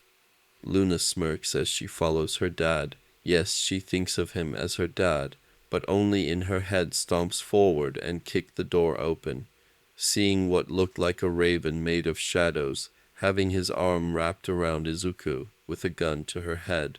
Listen here, motherfucker, drop the gun, and I may go fucking easy on you. Blitzo growls, hissing like a cat as he glares at the other. She's mine. I had dibs on her before you fucking imps fucked everything up. Theirs is no, you are getting her back. Her body, her soul. It belongs to me before you called in that fucking royal bird. And there's nothing you can do unless you fucking want a hole in her pretty little head. Oh, really? Izuku drops to the ground as the nameless demon screams, his arms snapping and twisting. Luna huffs as Octavia and Stolas comes out of the shadows. About fucking time. Oh, and let Blitzy not have any fun. Stolas chuckles as Octavia easily ripped the bonds off of Izuku. Smiling, he glares at the demon, recognizing them as the one who had possessed Izuku, but raises an eyebrow. Well, well, well, now isn't this interesting? Luna, Octavia, and Izuku watch as Stolas pierces the demon in his chest and pulls. The purple shadows seem to try to cling, the demon screaming before what sounded like flesh ripping off echoes in the room. Stolas was now holding a whimpering purple shadow shaped like a bird. My, you poor thing, forced to be his slave. While you're free to go, he released the shadow which flies off, but not before it nuzzles Izuku. Sorry about possessing you, but I didn't want him binding you to him, the demon shadow said before flying off. No, what? What did you do? The other screams, no longer looking like a bird, but a puppet with his stings cut off. He was mine. Who do you think you are? Well, Prince Stolas of Ars Gotia, Stolas chuckles as Blitzo goes over to the girls, putting the horse jacket back onto Izuku, and one angry father. Now, Blitzy, why don't you take the girls home, get Izuku healed up, and have Pringles serve us some dessert? From what I was told before we left, he was making an apple raisin dip pie.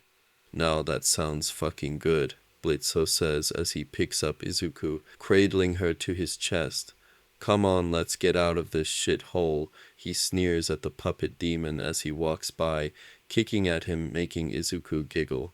She then looks up at Luna, who raises an eyebrow at her. You sure you want this, kid? Lots of shit like this is going to happen. Octavia nods. Yep, Dad once told me we're rich and hot. People will want our money and our... She blinks, realizing what she was about to say, and shakes her head.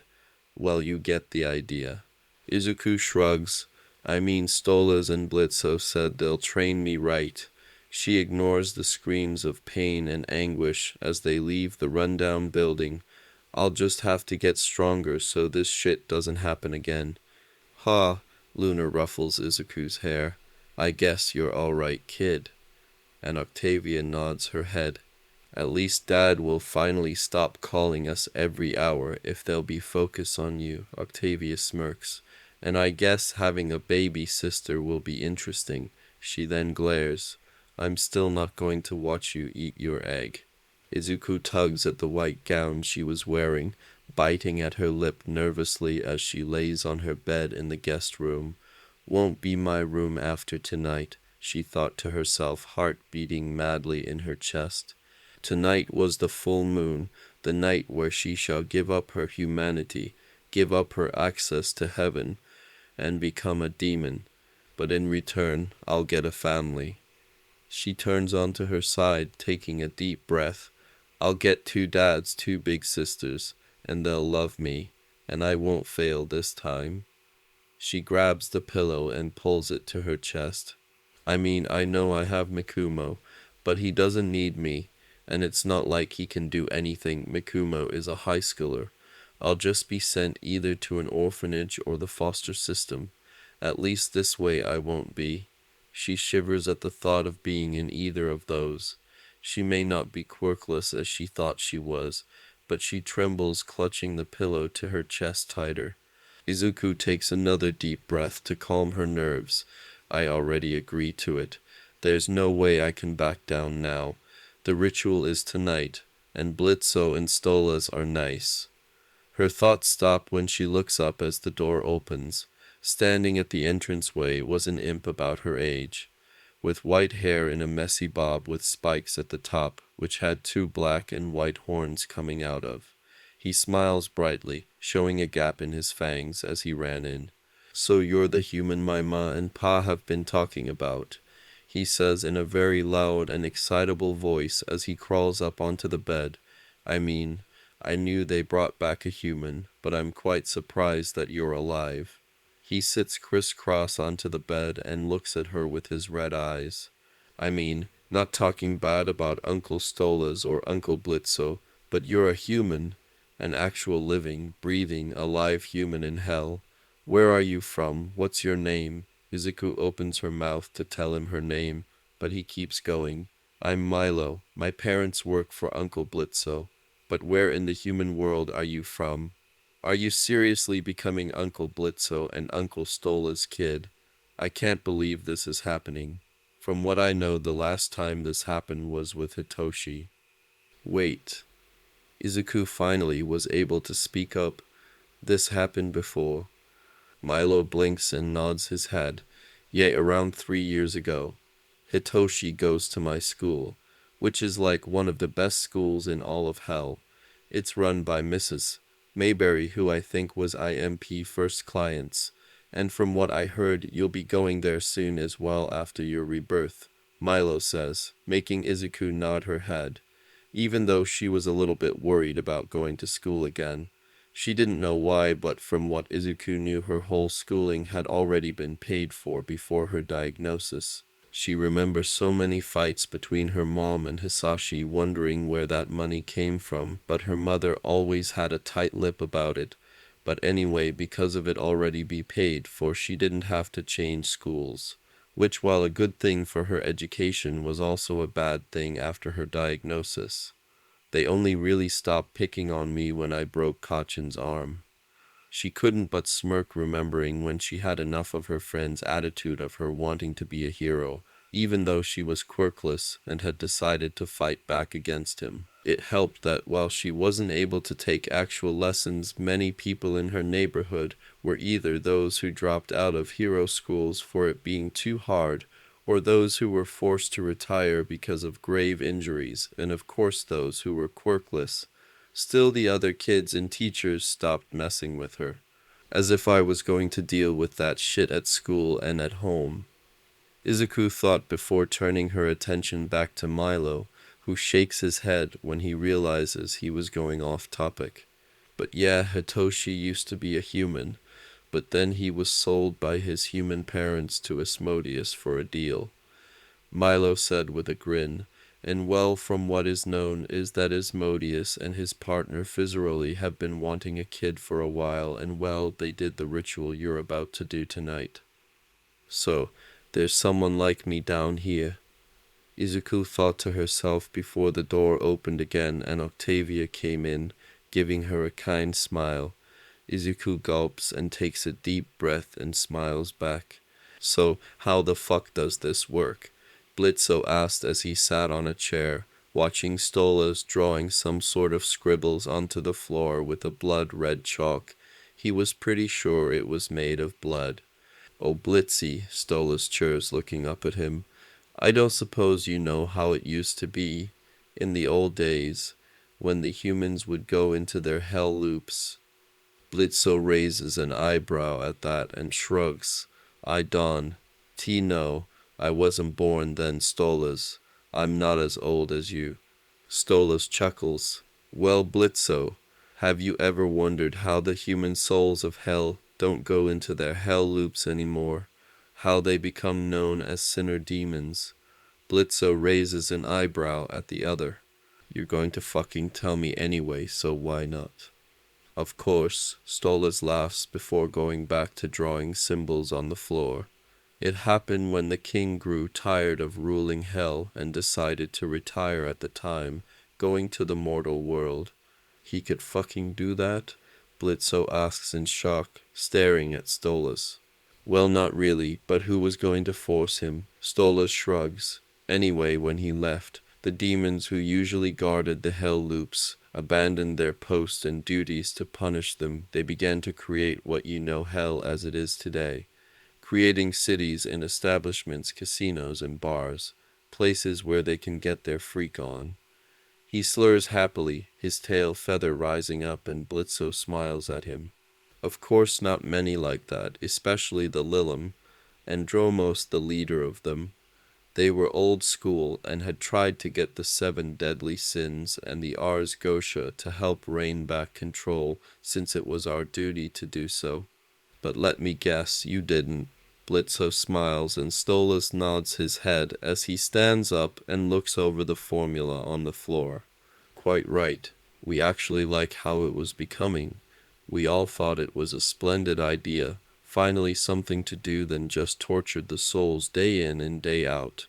But many complain about the humans, about how they could get out, and that is when the idea struck. He walked over to a desk where a black box laid.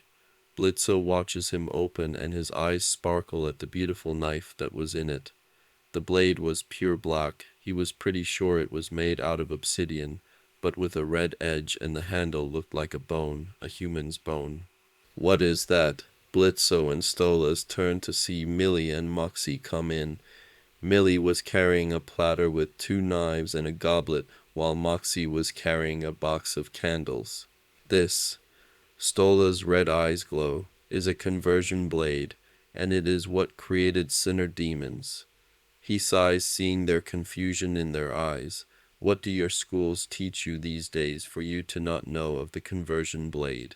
It is a blade forged in the fires of hell. Each blade has a drop of the first Lilith's blood, one cut, and it turns the human soul into a demon. Convert it. It's why sinner demons fall into pride after their death. They get banned from heaven's gate. A demon cuts them, and then throws them into the pride ring. Blitzo finishes, staring at the blade. So we're just going to cut her. For once he looked sickened at the thought of cutting up a human. But Zuzi was going to become his daughter, his baby girl. It was his job to protect her, and he didn't want to fail her like that piece of shit that sold her to the cult. Stolas sighs and shakes his head. No, it's unfortunately going to be painful for her, Blitzy. We can try to make it less, but it will be hell is a place to punish humans, Blitzo. Their demon forms show it, their bodies are twisted. Say if they were killed in a deer hunting accident, they become deer men. Or they get run over, they gain car parts in their bodies. Sometimes they look human enough, but they become monsters that even humans wouldn't think of. Stolas sighs before he takes the platter from Millie, nodding his head in thanks to her. That is why we need to be extra careful, Stolas said, picking up one of the normal knives from the platter and gripping his right hand into it. Blitzo wanted to scold him for hurting himself, but watches as he puts the now bleeding hand over the goblet, letting the blood flow into it. She'll need to drink our blood before we cut her, and right afterwards the magic of my family. He nods down to the symbol, and Blitzo realizes that it was Stola's symbol, will wrapped around her and encase her in an egg, which will let her go through the rest of the transformation in a sleep-like state, if you can call it that. And after a few hours she will hatch, and she will be our daughter. I don't like the sound of causing her pain, Blitzo then smiles. But if it means giving her protection, then I'm all in for it. The four then turn towards the door as it opens to see Octavia holding Izuku's hand, the young human wearing a white gown for the ritual. Coming in after them was Luna holding a squiggling Milo growling at the boy and making Moxie sigh. So that's where you ran off to, Milo, Moxie scolds, taking his son into his arms. First you don't do your chores, then you play hooky at school to explore the streets. I get a call from Mrs. Estella that you took something from her shed, that you took something. Pops, I was just exploring. Milo wiggles in Moxie's hold trying to get out. And I happen to, oh well, you know how it is. You gotta have a reward after clearing a mysterious place, right? Stolas chuckles at this before grabbing the box of candles and begins to place them and lit them. And the other day you trample all through Grandpa Joe's garden. Moxie shivers, remembering his father-in-law's anger at the sight of the crop being destroyed. It wasn't like that. Milo squeaks, going to bite his father's hand, but Moxie easily pulled back before the 8-year-old imp could do so. I was just trying to have a little adventure. And Millie comes over and pulls Milo out of Moxie's arm, easily keeping him still, while Moxie pants, which makes Luna scoff. I know you've been snacking on the strawberries from my patio garden again. I have not, Milo squeaks, his yellow eyes wide. You have, Milo. Millie gives him a glare, her tail lashing a bit. I want the truth. Fine, I fucking did, and I enjoyed it. They were yummy. He then screams as Millie begins to pin him to the floor. Blitzo sighs as the mother-son duo begin to argue, while Moxie slaps his face as the two begin to roll on the floor, wrestling and luckily not get onto the symbol that was painted on it. Stolas chuckles as he stands up, having finally finished placing the now lighted candle on the ground, turning to Izuku, who was holding Octavia's hand while she watches Milo and Millie with wide eyes. Luna was rolling her eyes with annoyance, while Octavia gave a deadpan look. And there we go, everything is in place. He hands the goblet and other normal knife to Blitzo, who easily cuts his hand, letting the black blood drain and fill inside, mixing with Stola's. He looks up as Stolas explains what was going to happen to Izuku. You need to think carefully, Izuku, Stolas says, gently taking her hand, giving it a squeeze. Once this is done, there is no turning back. The gates of paradise will forever be out of your reach. I understand that, Izuku whispers, but I do want this. Will it be painful? Yes, but I can handle pain. I know some people will think I'm making a rash decision, but she bites at her lip. You came for me. When you saved me from that puppet demon who wanted to seal me in some torment loop because of my bloodline and so he could be alive again. And maybe I'm being selfish, but I want you as my parents. If I'm a demon, that means the angels can't take me away from you. Zuzi's smart, Blitzo thought as he handed the now blood-filled goblet to Stolas. We would have adopted her just as she is, but there would be angels that wouldn't want her to be raised by demons. Making her into a demon our daughter will keep them from actually taking her away from us for her own good. Stolas smiles as he holds the goblet up. I'll ask but once more. Do you wish to become mine and Blitzo's daughter? To become one of the Ars Gosha? To become a demon? Izuku looks up at him, her eyes glowing in determination before she grabs the goblet and pulls her head up, chugs down the blood. Millie and Milo had stopped wrestling and were now standing beside Luna, Octavia, and Moxie, watching with wide eyes.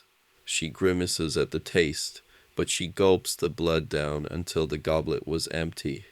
Panting, she stares at Stolas with a glare. I do. Now stop these tedious questions, and let's start this ritual. Stolas smiles at her, and Izuku couldn't help but smile back. He gently picks her up and places her in the middle of the symbol, pushing a strand of her curly hair out of her face. He then gently takes her wrist into his hand, giving it an encouraging squeeze before he holds the conversion blade to the palm of her hand and gently cuts into the skin. At first nothing really happened, as Stolas takes a step back, his red eyes glowing, and that was when the pain hit. Izuku thought she could have handled it. She dealt worse from Hisashi, but boy was she wrong.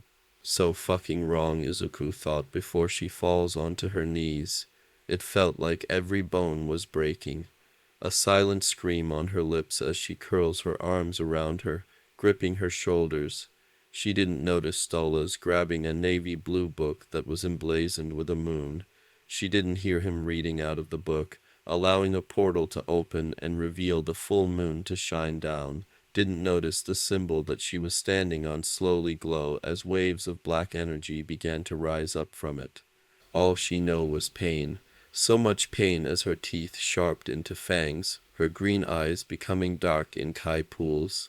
She screams, which echoes through the room as it turned into a manic laugh, and then becomes a hysterical sobbing. Her skin begins to tear, blood dripping down.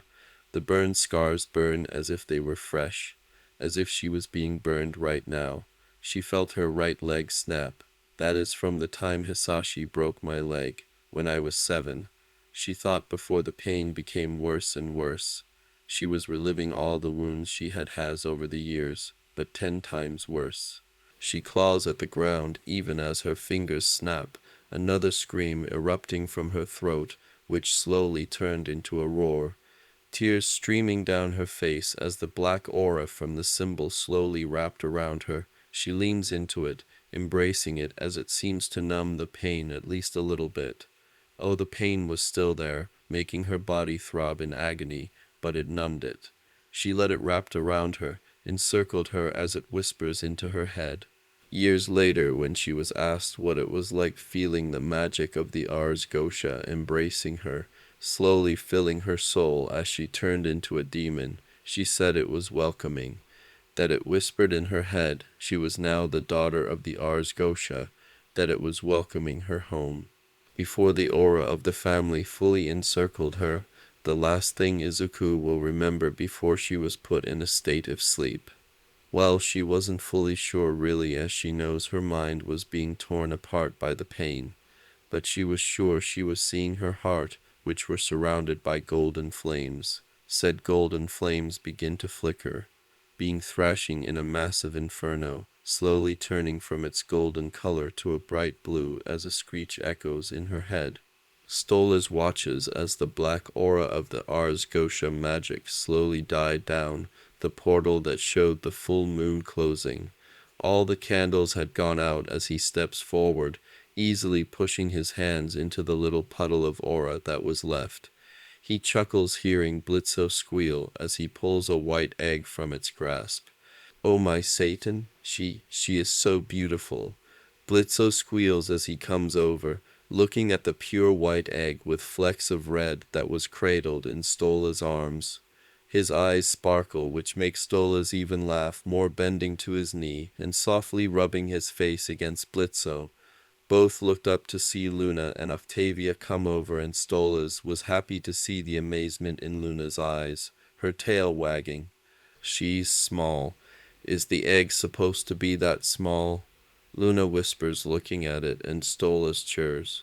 She will be fine. It might just be her imp genes that makes the egg smaller. He slowly rises up and gives a kind smile to Blitzo. Now, let's get her settled into her room. He looks around the room. I'll have Pringles clean this up. And we'll keep watch, Millie said as she threw Milo over her shoulder and grabbed the clearly traumatized Moxie out of the room, making Blitzo snort at his employee. The family of 4, soon to be 5, left the room and headed to the family wing. Stolas carefully carries the egg in his arm, gently stroking it as Luna opened the door to Izuku's new room. The room itself was nice, with the walls being a burgundy color, the soft carpet below a nice black. The walls were covered with posters of heroes, mostly All Might of course. There was a desk in the corner, having a laptop and many notebooks just waiting to be written into. Against the wall was Izuku's bed. Well, not really a bed, it was actually a nest. It was made with pillows and blankets with pieces of straw and Stola's own feathers. He gently places the egg down, chuckling when he hears Octavia groaning. Dad, did you really have to put that poster up? Octavia glares at the "Do It for Egg" poster that was on the wall. Of course, darling, it's only fair. He smiles at the glare and the small growl, but looks down at the egg, Blitzo jumping in his lap, staring at the egg in awe as they wait for her to hatch. Lucifer groans, arching into his seat as Lilith rises up from his knees, licking her lips.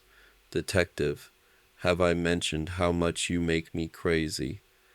Lilith chuckled, her white eyes glowing as she stares at Lucifer's own yellow. Oh, many times, love, especially when we first met, and your ability to bring out a human's desire didn't work on me. She smirks as she sits up, knocking over some pieces of paper. They both then sigh when the papers stop falling, hanging in mid-air. Lilith's eye twitched in annoyance. Your brother is here. I can tell. Lucifer snorts as the two stand up, Lucifer wrapping his arm around her wasset to pull her into a kiss. Moaning as they pull apart, I was wondering when they would show up. We could just ignore them, Lilith whispers, rubbing his shoulders. Give them a show. She leans forward, biting at his ear, making him purr. I rather not see you and Lucy having hot sex, Chloe. Both demons turn to see three angels landing on the balcony. The one in the middle with dark brown skin and feathers as black as night. He was wearing a gray tunic with matching armbands. Next to him was someone who looked a lot like Lucifer, much to his annoyance. The same pure white skin, blonde hair, black lips, and yellow eyes. The only difference is that he had normal teeth instead of fangs. His pupils didn't resemble those of a snake, a scar going across his face and his wings. His wings were pure black, which were poofing up in anger as he glared at Lucifer. Like Lucifer, he was wearing a suit, a black and gray one. The last angel was a female, with long flowing black hair which was braided at the right ear. Her black dress looked to be on fire at the ends, with her wings seemed to be made of flames themselves, even though she had shoulder armor, and with one hand on the handle of a sword. That's the flaming sword. Lucifer thought, eyeing the angel, must have Azrael's high praise if she has that. Lucifer thinks, looking to the virtue angel with a raised eyebrow. She merely stared back with blue eyes. I haven't been Chloe since I died, Amenadiel. You can thank Michael for that. She glares at the Lucifer look-alike who rolled his eyes. Lucifer glares at his twin because what his detective said was true. When Mikhail had killed her during their petty fighting to take over Dear Dad, when he went to spend the rest of eternity with Goddess. The ring that Lucifer used, Lilith's ring to bring her back to life, the last bit of that immortality was absorbed into her soul, so when she finally died for good and decided to be with Lucifer, she took the title of Lilith as the original and mother of the Lilim had faded after her death. I'm fine being called Lilith Lucifer, Chloe said with a smirk. It doesn't matter to me if people called me Chloe, Lilith, or Detective. She rubs his shoulder as she wraps her arms around his neck, as long as I am with you. Lucifer shakes his head, trying to calm himself down. So what can I do for my favorite brother and the faker over there? He nods his head at Michael, who glares and looked like he was about to charge in before Amenadiel grabs his shoulders. We're here for the Vidichu angel Alice and her charge, Izuku Midoriya, Amenadiel states, his gray wings fluttering behind him. Lucifer blinks and looks at the calendar. Well, it only took you 5 days. You know with how important this girl is for not only Earth, But for hell, you would think you would keep an better eye on her. The virtue angel growls. Alice, one of the strongest virtue angel, it's not her fault that those cult members were able to get the jump on her, hand going to her sword, glaring at the Lightbringer that was smirking at her. She was handpicked by Michael to watch her. Oh yes, but it still took you 5 days to find out that something was wrong. He nods his head at his wife, who gives him a look before she walks out of the office. During that time, your virtue angel was sold to Valentino, and was about to become his replacement for Angel Dust until I had Mephisto rescue her. Also during that, Izuku was possessed and forced to kill most of the cult members before she was found by IMP, and even before that you didn't realize that she was being abused by her stepfather. He smirks at Michael, who growls angrily before he turns back to Amenadiel. And who's this virtue angel? My name is Melody, she states, but Lucifer smirks, seeing her wings of fire burn more brightly. It doesn't matter, Michael hisses, glaring at Lucifer, interrupting the conversation before it could start. We are fixing the problem. Izuku will be given to a family that will protect and help. He stops when Lucifer laughs, the Lightbringer's eyes glowing. Lucifer, what did you do? Well, dear brother, you're too late. A family already has adopted her and taken her in. He holds up his hand as Michael opens his mouth.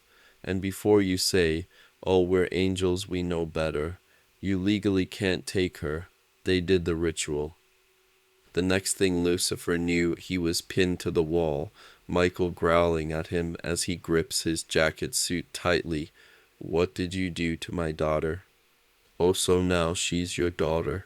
Lucifer smirks, grabbing Michael's wrist in his hands, pulling the angel off of him. After all these years of you ignoring her and Inko, he laughs, enjoying the look of shock on his brother's face. What, you don't think I wouldn't notice your celestial fire being on the mortal world? It may be rare these days, brother, but I do still go topside sometimes. What I did, dear brother, was make sure my darling niece gets the family and training she deserves. Prince Stolas of the Ars Gotia and his imp lover. Those two have both raised daughters before, so they'll be the perfect parents. They teach her, they'll love her, they'll be the family that she will need. Smirks as Michael roars, and the Archangel was about to punch him when Amenadiel and Melody grab him by the arms, pulling him away. Michael, stop this at once, Amenadiel orders, glaring at his younger brother, reminding him who was in charge since God left, and the reason why Charlie was able to send the redeemed demons to heaven. The eldest never agreed with the purges. He then turns his gaze to Lucifer. Are you sure she will be safe? These two have raised 2 daughters, Lilith said gently, dragging another angel, this one with snow-white hair and pink eyes. Her wings, like Melody's, were made of an element, since they both were virtue angels. This one was made out of pure ice, with flecks of snow, her body wrapped in bandages. Honesty, while their past relations have sucked. These two are probably the best fathers she will have. Lilith smirks at Michael as he grits his teeth in rage. And also you can rage all you want. If you actually cared enough, you would have visited her. You would have seen it in your own eyes that she was hurt, that she was crying for help. And don't go in the excuse that you have to limit yourself in mortal affairs. You could have easily dealt with Hisashi and helped Inko. Now Izuku lost her mother because you couldn't get off your damn fucking ass. At least Dan was there for Trixie, unlike you were there for Izuku. Lucifer let his beautiful darling wife rage before he turned to the 4 angels. Well, you got your guardian angel safe and healed from her dreadful ordeal. You don't have to worry about Izuku, she is going to be well taken care of. I think it's time you go, Lucifer growls, feeling his devil face begin to show up, his yellow eyes bleeding into red. Stolas was cuddling with Blitzo, seeing his darling imp about to open, probably to ask how much longer, when a large crack echoed through the room, at least to him and Octavia, who quickly stood up from the nest and grabbed Luna's hand and pulls her out of the room. Stolas chuckles, but he looks down as more cracks, which could only be heard because of his and Octavia's extraordinary hearing from their barn owl demon genes. And there she comes. Stolas gasped, pulling Blitzo closer to him. I'm so excited. He tail feathers swished behind him as he looked rapturously at the egg as it rocked back and forth. A tiny hole appeared, and from it protrude a small spur. Stolas, Blitzo whispers, looking at the hatching egg in awe. What is that? An egg-toothed darling, a pretty, glistening little point. I remember when Octavia was hatching. I must admit this is giving me a thrill. Such a tiny little thing, pecking her way back into the big wide world. Yeah, Blitzo whispers, it does seem like a wonder. The watch as the hole began to split into 2 or 3 cracks, some of the shell being pulled into, and a sort of crunching noise was heard along with little cheeps. I guess this is what Octavia meant by her eating the egg. Stolas nodded his head as the egg shuddered slightly. The cracks grew longer and wider. It seemed to reverberate with another huge cracking sound as it split open and a tiny slimy blob flopped out. Stolas let it out a shriek as he grabs a towel and gently begins to whip the goop off. Blitzo looks at her in confusion and concern. She has no feathers, did we do something wrong? Stolas looked down and couldn't help but coo at how adorable Izuku looked. It seems she took after him a lot, being an owl demon. She even had his 4 eyes, but the top pair were glowing green, while the bottom pair looked almost the same as her past self, just with the whites now yellow and the pupils being slits, just like an imp's, just like his Blitzy. And her bottom pair of eyes weren't the only imp features. She had 2 horns that were curved just like Blitzo's, just with the female's pure black instead of the black and white stripe of a male imp. She also had black spines going down her back to the tip of her tail, which ended with a triangular point that had a black spot on the top. Instead of talons, she had little hooves, and her arms were like Blitzo's too. She has your mark, Blitzo. The imp blinked and walked over to get a closer look, his eyes sparking at the sight of the heart-shaped skull symbol on the center of her forehead. Tears stream down his face as he gently takes her little hand into his own, purring, "She's amazing, Stolas. She is my darling Blitzy. She is simply enchanting." He pulls Blitzo in his arms and looks up smiling as Octavia and Luna come in to meet the newest member of the family now that the disgusting eating the shell part is done. Thank you all for watching this video, and goodbye.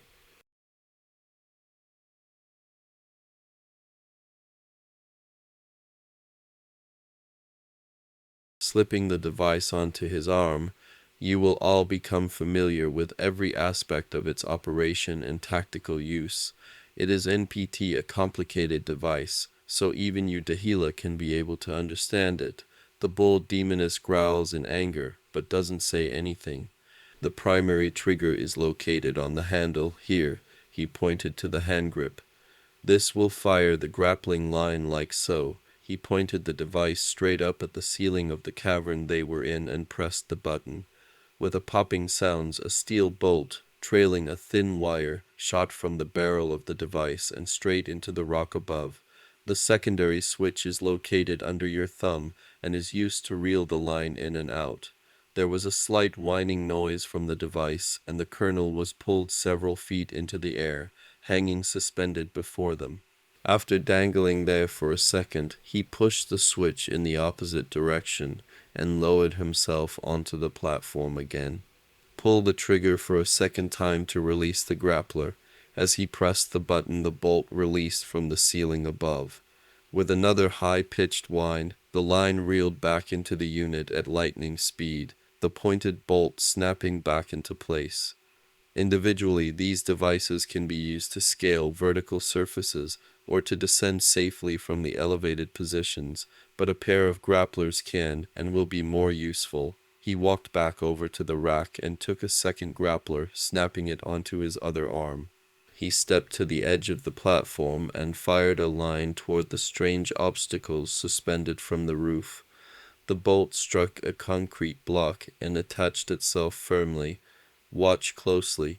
You will all be expected to try this shortly. Izuku watched as the colonel stepped off the platform and swung towards the center of the cavern. As he reached the apex of his swing, he released the line and started to drop, drawing gasps from a couple of the watching students. As he fell, he fired the second grappler, the bolt fixing firmly to a distant block. No longer falling but swinging now at great speed towards the other side of the cavern. He continued to swing from arm to arm, seeming to miss some of the obstacles by just a few centimeters, but always maintaining a constant speed. He moved with grace and agility, and had soon cleared the field of obstacles. When he approached the far side of the cavern, he turned around and swung back again switching from line to line just in time to avoid seemingly inevitable collisions. Finally, he landed softly on the platform in front of the assembled students. He didn't even appear to be out of breath. As you will have noticed, when used in this way, a pair of grapplers can be used to transport you at high speed through an elevated environment. It will take considerable practice for you to achieve a basic level of competence with this equipment, and with that in mind, I want each of you to take a pair of grappler units and attempt to traverse the cavern to the platform on the opposite wall. The colonel waves across the cavern, indication an identical platform that was partially obscured by the intervening obstacles. The students all looked suitably apprehensive at having to make the crossing, warily eyeing the drop to the dark water below. Blaze raised his hand nervously and jumps when the colonel looks at him and hisses, "This is rather dangerous," the rock-like demon said, and Izuku had to raise an eyebrow at this before she noticed him glancing fearfully at the water below. Must not be able to swim with him being made of rocks. The colonel stalked over to where Blaze was standing and bent down towards him. "Do I look like someone who would place you in a dangerous situation?" Blaze gulps, eyes widen as he knew that this was a question for which there was no correct answer. Yes, Blaze decided to choose the answer that seemed least likely to bring about his imminent demise. "Good, because that's exactly what I am, and you just volunteered to go first, maggot," Colonel said with an evil grin before he grabs the horrified-looking Blaze towards the rack of grapplers. The colonel quickly chose a pair for Blaze and put them on, pointing out to the others how they should be fastened properly. "Right, let's see what you've got," the colonel said, gesturing for Blaze to take up a position at the edge of the platform. Blaze stood there, looking down over the edge with an expression of terror. Izuku tilts her head, and she could hear him begging that the water isn't so deep as he slowly raised his arm to point the grappler at a point on the ceiling some distance away. He pressed one of the buttons and the bolt shot through the air, fixing to the ceiling with a thunk. He looked down again and then over his shoulder at the colonel. "I think I can't do this," he said nervously, the rocks on his face rippling about. "Only one way to find out, maggot," the colonel replied before shoving Blaze hard in the back, sending him falling forward off the platform. Izuku watches as Blaze screams as he swung out from the platform, spinning and twisting, looking for all that would like a fish hooked on the end of a line. While the colonel's demonstration had been a display of grace and agility, Blaze's first attempt was more like a drunken wrecking ball. In his panic, Blaze had not even tried to fire off a second line, and after a few seconds he was left dangling at the end of the vertical wire, spinning gently, his eyes firmly shut. Dahlia sighs in annoyance, closing her own eyes, as the colonel did not look happy. "Fire the second line, you useless sack of shit," he yells at the stranded Blaze, "or you'll be hanging there all day." Blaze raised his free arm obediently, one eye still closed, and he fired the second grappler randomly. Izuku grimaces as she watches. The stone demon slowly proceeds over to the other platform, the colonel having to instruct him to release and fire his lines. With his final swing, Blaze has released the line prematurely and fell several feet onto the metal platform, landing in an undignified heap. "Right, who's next?" the colonel said in an angry hiss before his eyes landed on Izuku. "You'll do." He nods his head at her. "Let's see if you can do any better than our first volunteer." Izuku nods her head and calmly walked over to the rack, fastening a grappler onto each arm before approaching the edge of the platform. When she reaches the drop-off, she smiles before she jumps off. She could hear her classmates give a collective gasp as she pressed the button and a line shot up from the device. Totally relaxed and at ease, Izuku easily swung through the course, releasing one line before firing the other, using the speed gained in each short drop to make each successive swing faster and faster. She shot amongst the obstacles between the two platforms, seeming to miss collisions by just a millimeter on several occasions, finally landing on the other side as lightly as a feather. Izuku shakes her head, a large smile on her beak as her feathers were ruffled. She waits with Blaze as the others begin taking their turns, wincing when Milo unfortunately swung face first into one of the concrete blocks in the center of the caver. The crunching impact drew a sympathetic ooh from the watching crowd, but he smiled, laughing as he stood beside Izuku, dripping wet on the platform, spotting what promised to be an impressive bruise on his cheekbone.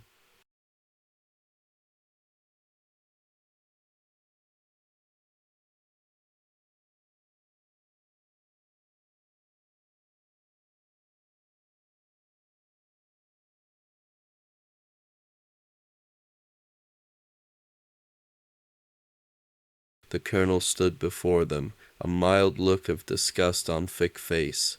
"With very few exceptions, you have performed predictably today. Hardly surprising." He then eyes narrow.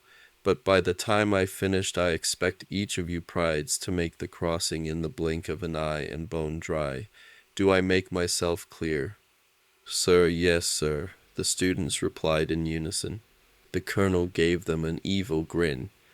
"I hope so for your sake, because next time there might be something hungry waiting in the water. Class dismiss."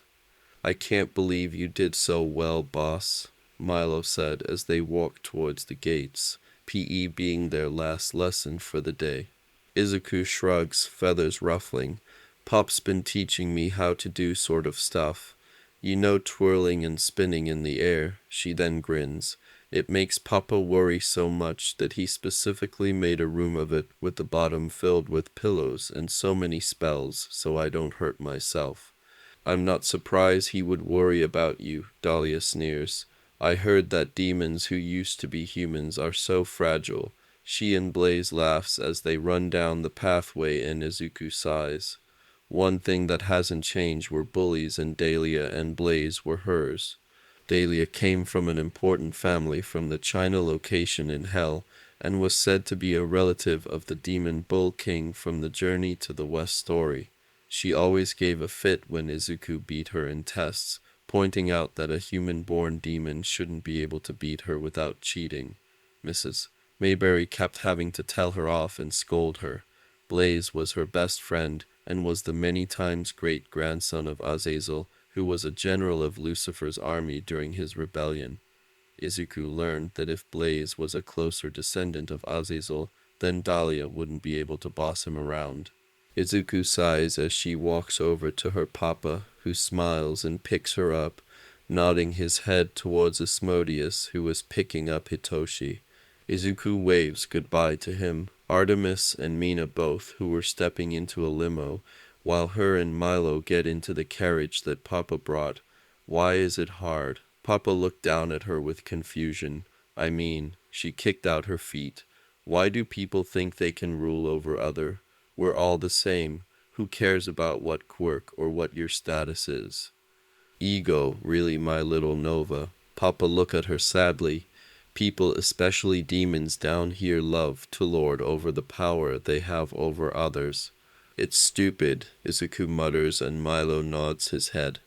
"Boss isn't like that." He smiles at her, and Izuku shyly smiles back. "Oh yes, I very much know," Papa said proudly. "But remember, Izuku, it is good to be kind, but don't let that kindness allow people to run you over and use you." Izuku looks up at him. "When people give you shit, you give them shit right back." Izuku nods her head, and they all talk about their day, the carriage stopping in front of the mansion, Uncle Moxie and Aunt Millie already there to pick up Milo, waving goodbye to her friend Izuku sighs as she is led inside, the butler holding a green dress. Tonight her family was going to the Has-Been Hotel where Princess Charlie, the daughter of Lucifer, was running a gala. It was going to be Izuku introduction to the royal ranks of hell as a princess of the Gosha family. Pringles and Papa helped her get ready, taking a bath and using special shampoo for her feathers. Pops came back from the office as they were putting on the dress. Izuku's eyes were wide as she wore the sparkly green dress, it shimmering with jewels at the button as Papa brushes her feathers before tying a green bow in it. Awa and who's this fucking adorable girl is. Pop smiles, wrapping his arms around her and nuzzles her. Izuku screeches in glee, a purr erupting from her throat as Stolas laughs. "Now, Blitzy, don't mess up her dress." Papa scolds a bit, but there was a smile on his face. "Now we need to get ready as well." Pops groans at this, but sets Izuku down. A couple of hours later, they were getting out of a carriage in front of a large building. It was a tall amalgamation of arched windows and turrets. One seems to be broken. It appears to be 7 stories tall with the remnants of an airship, an ocean liner, a sailing ship, and a carousel litter on both sides, and appeared to have been incorporated into the structure of the building itself. Izuku looked at the train with some tracks looping the first and second floor. A large sign with the logo shines down on them as they walk towards the entrance with the tinted cover. "Whoa," Izuku whispers before her eyes widen as a large cat with large red wings with a dark top on the underside opens the door. "Welcome to the gala," he lazily says, looking very uninterested at the thought of doing this. Izuku follows Papa and pops into the hotel. Her eyes widen as they follow the signs into a large room, filled with so many demons. She grips her Papa's and Pop's hand tighter as some turn to stare at them, and looks up when she see Papa freeze a bit. "Stolas," Pop said when both her and him notice him staring at 2 bird-like demons, both with yellow eyes, the male with long white feathers that went to his back, while the female wearing a light pink dress with black feathers and white stripes. "They never forgave me for killing Stella," Papa whispers. "I just know they are going to make a scene. They vow to keep tormenting me since that was what Stella loved to do." Izuku blinks and looks at Papa with worry, but he smiles down at her. But that smile then turns into a frown as another demon walks towards them, her Papa glaring at the larger owl demon. "So this is my new granddaughter." Izuku blinks, staring at him, noticing some resemblance between him and Papa, even though he looked more like a horned owl than a barn owl. His red eyes look down at her with curiosity, his crimson cloak wrapped tightly around him. "Father," Papa growls, "I'm surprised to see you here. I thought a place like this would be too plebeian for you." "Oh, are you still bitch crying, even after all these years?" He shakes his head. "And while yes, I wouldn't usually be caught dead here." He eyes a small one-eyed demon with short pink hair trying to dust everything. "But this establishment is run by Lady Charlotte and is encouraged by our Lord Lucifer since it is helping with our overpopulation, so I have to show support over it." He bends down. "Now are you going to introduce me to my granddaughter?" "Why so interested now? You never showed any to Octavia," Papa hisses in anger. "That's because she was only a precautionary heir," Grandfather rolls his eyes. "This young lady is much more valuable, especially since she has Lord Lucifer's approval." Izuku takes a step back, eyes narrow at him. "I wonder what sort of powers she will have, and what she will do for the Gosha family." Well, that will be up to me as her father, Papa hisses. As I won the court case all those years ago for the abuse you put me through by forcing me to marry Stella, I now only listen to the ruling of King Lucifer. He looks down at Izuku before gently pushing her. Why don't you go and play, my dear? I don't doubt Lady Charlotte made some games for the young ones to play with. Izuku nods her head and leaves, trying to ignore the red-eye stares and the furious hissing from her papa, while Pops gently holds his hand. Smiling, she runs over to Mina and Artemis, both dress up as well as Hermina in a dress that was a mixture of red and pink, Artemis in a dark blue tux. The three happily talk to each other as Izuku orders some food, eyes lighting up when she saw that jambalaya was on it. Her tail begins to wag happily. She hadn't had it since her mother's death, the dish being a family recipe. She thanks the waiter who brings it, while she was mumbling about the guest and theorizing what they can do, but stops as she begins to happily eat, only to freeze at the first bite. "What's wrong?" Mina asked when she saw tears pricking in the corner of Izuku's eyes. Izuku quickly wipes the tears away, and nothing it just tastes like my mom's jambalaya. Oh, Izuku blinks when Artemis and Mina freeze as all three turn to slim demons with beige-colored skin and broad affixed smiles full of sharp yellow fangs. His hair was really fluffy, a pinkish red cropped with an angled bob cut with black tips at the ends and two large tufts of hair extending from the top of his head, looking like the ears of a deer. His red eyes looked down at her, and he held out his arm, glad to see that someone has good taste. Alasta's the name. Izuku watches him wearily before shaking his hand, both Mina and Artemis gasping, and glad to see a child your age knows how to use their manners. Izuku smiles shyly. Thank you. She tilts her head. You're the radio demon, right?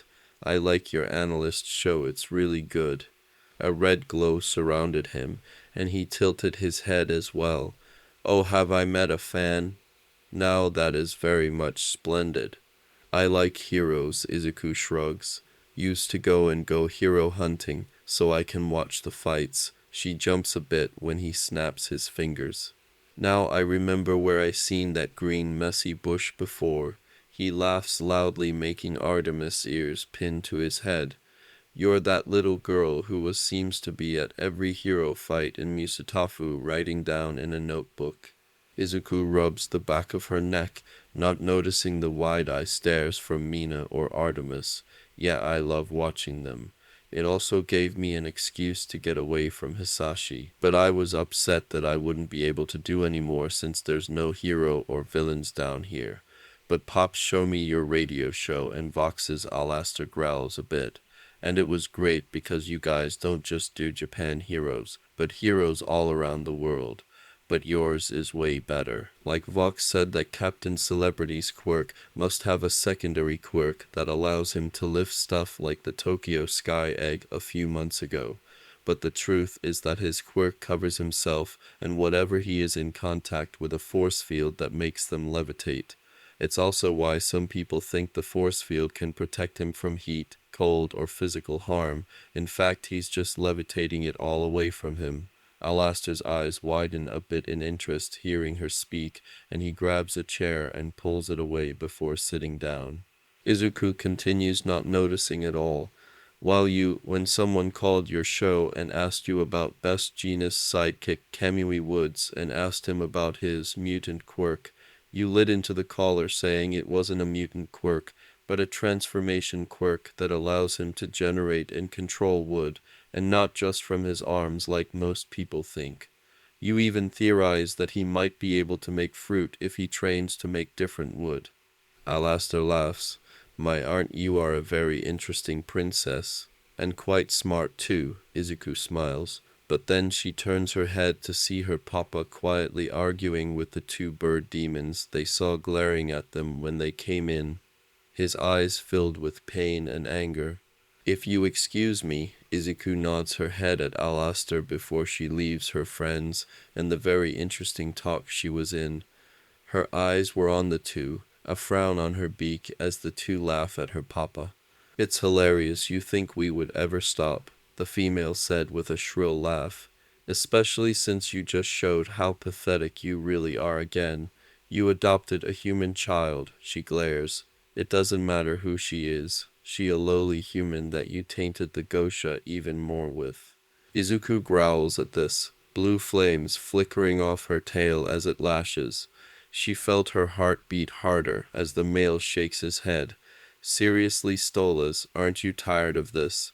If you were actually gay, you should have said something before your marriage to Stella, but no, you decided to cheat on her with an imp of all things and tried to give excuses that she was abusive to you, hired someone to kill you. Now all she is remembered is as the villain of your sad sob story of your infidelity. Papa growls. For one, she was abusive. She obviously loved tormenting me. She loved tormenting every living thing as much as she loved throwing parties. Two, she did hire someone, Striker in fact, to kill me. He takes a deep breath. And I was always gay. Everyone who isn't my father could see it, but I was forced to marry Stella. The only thing I don't regret in that marriage is that it gave me Octavia. He stood proudly. Now, if you will excuse me.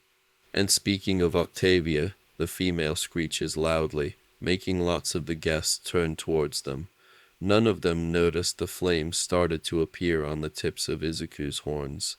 You made her hate her mother. You took the poor girl's mother away, killed her because she almost put down your imp toy like the rat he was. We all know you sometimes can't tell reality from fantasy, and you made yourself delusional that it cost that poor girl her mother. The woman throws her hands up in the air. You know, I heard that Octavia is dating the son of Duke Mjujas. But thanks to you, Stella can't be here to show Octavia on how to be a proper lady to hopefully her future husband. I'm delusional? Are you hearing yourself? Papa snaps, all four eyes glowing with rage. Stella cared nothing for Octavia. It was me who raised her. It was me who loved her. It was me spending 17 years trying to get along with that stone-hearted bitch so Octavia could have a normal life and be happy. And if Octavia is dating Amjuja's boy, then I'm happy for her, and she doesn't need anyone teaching her anything but her professors at college. He then snorts, looking over to see Pops pushing through the crowd. Now really, I'm tired of your nonsense words. I will like to hang with my family at this party. Don't you dare ignore me for that lousy fucking imp. The woman goes to throw up her hand to slap him when something wraps around her wrist. She looks down to see Izuku, her eyes shadowed by her hair. Oh, it's you, disgrace to the Gosha family. Let go of me, you little wretch. You have no right to even be graced with my presence. A chuckle erupted from Izuku's throat, her shadow wiggling underneath the chandelier light. You know it's funny. You talk about Papa's infidelity when you're doing the same with your husband, the woman gasps, her eyes going to the male who stares at her with confusion. Oh, even with imps as well, Izuku chuckles. The only reason you have been able to hide it is because you kill them so they don't spill your dirty little secret. Let go of me, you filthy little. A scream erupts from her throat, the woman falling onto her knees in pain as Izuku's eyes ignited in blue flames. All the demons scream, some even turning to run out the doors when they shut close. They turn to see their king standing beside his daughter and Lord Payman. The demons whimper, their gazes turning back to Izuku as her shadow spread against the wall, two wings looking like an angel's opening from the shadow. Guilty, Izuku whispers, the pupils of her eyes, a bright blue and slighted. The blue flames blaze on her body, the tip of her horns, her shoulders, and the tip of her tail, and she smiles. Now why don't you look into my eyes? Your soul is by the blood of those you killed. Feel their pain. The woman screams as she stares, her body erupting into blue flames, black blood leaking from her eyes and mouth as her body burns. Izuku lets go, watching as the body burns from the hatred of those this demon had killed. She smiles as once the flames burn out, there is nothing left, and she turns to the woman's husband and grins. He screams and yells, leaping out of the window. Giggling, she goes to her papa and grabs his hand, the blue flames dying out, and she yawns, pouting. Great, I'm tired now, and I was enjoying a good jambalaya. Pops runs over and picks her up, praising her, while also looking at Stola's worrying as he tells Pops that he was all right. Izuku places her head on his shoulder, even as she hears Alastair clap wildly, saying, "Good show, good show." Izuku didn't care about that, as she soon falls asleep. Everyone now knew to not mess with her family. A full moon shines down on the city of Kamino. A man was panting, sweat dripping down his face as he looks around. "He's here," he whispers in fear as he stands up from his desk. The two men he had hired to guard him look around, their eyes shining in wariness. "Where is he, sir?" one asked, stomping his foot on the ground, leaning his body slightly to aim his horns at whoever his boss pointed him to. The man in question wobbles on his feet, looking around with fear. He looks down when a shadow goes over him, and he swirls on his feet, pointing at the skylight. There. But when the two hired thugs looked up, the shadow figure was gone. But I saw him, I swear. He shivers as a wind blows on him, forming goosebumps over his body. His eyes widened, hearing the sound of the curtain flapping. When did the why? The flash of pearly white fangs was his only warning before the ram thug roars, charging into the shadows. A screech was heard, the fangs biting into his horns. The other thug screams, electricity dancing off his arms, but a tail wraps around his neck. The man watches nervously, more sweat dripping down as his hired thugs was thrown out of the shadows. Taking a step back, he watches in horror as the figure emerges. A large humanoid bat slowly stalks out of the shadows, his large orange eyes narrowed at the boss, wearing a Kevlar sleeveless jumpsuit with dark blue stripes down the sides. Muscled arms covered in metal gauntlets with angular fin blades, being revealed as he spreads his wings wide, a long tail sweeping side to side. Another case, another night, Soro thought as he watches the police cars dive into the alley where the three crooks were waiting tied up. At least it wasn't a demon. That would mean more paperwork. Yawning, he goes to spread his wings to take flight when the sound stops, the very air being still. Looking down again, he sees that the lights of the police cars were still, the men and women frozen. Groaning, he looks over his shoulder. "Mephisto, what do you want?" "Well, that's quite rude, my friend." The elegant outfit-wearing man with dark purple hair smiles, his green eyes in amusement. "Though I understand the snappiness, when was the last time you slept?" His smile was bright, but it slowly turned into a frown when Soro just looks at him. "You're no fun. I have no idea what Alastair thinks of you as entertainment when he sneaks up here anyway. I'm here to remind you about tomorrow. You know how important this is, Shiro." "I know," Shiro growls, standing up. "I know how important this is, especially from the rumors I've been hearing underground." He gives the other a steady glare. "Don't worry, Izuku Gosha is being sent to Aldera. In fact, All Might will be around the area during her first day." "Splendid, splendid." Mephisto claps his hands. "I knew I wouldn't have to worry." He tilts his head, seeing the guilt in the hero's eyes. Don't tell me that you don't like this." "Of course I don't," Shiro growls, his long tail lashing in anger. "I have known All Might since we were children. We were childhood friends, so I know the truth about his quirk. I don't like the fact that I'm being forced to trick him into giving up his quirk. It doesn't feel like he is choosing his successor." Mephisto sighs. "Humans. Even to this day, I don't understand you." But he then smiles. "But if I know her, I don't think Izuku will keep it hidden from All Might." He shakes his head. "She is a wild card, having been trained by Alastair." "Ah," a pink-haired demon cut short and in a shaggy style.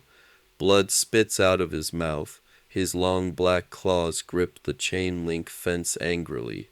He pushes a hand away from another demon who tried to help him up.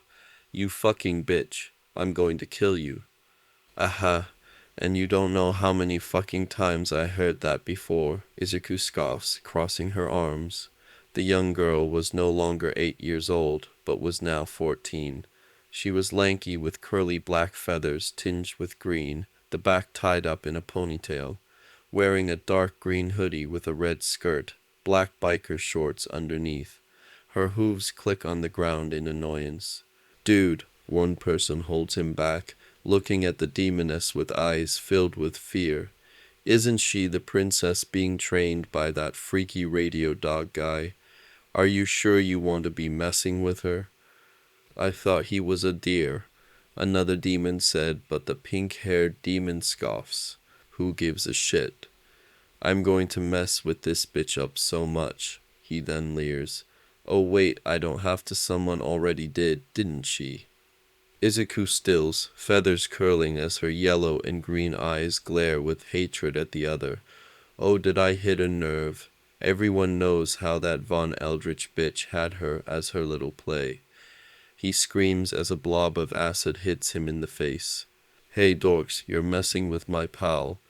The demon wipes the acid off his face and sneers at the girl who walked over to Izuku. She had light pink skin with dark pink spots acting as freckles dancing around on her skin. Her eyes narrow at the male demon, the X-shaped iris glowing in her left eye.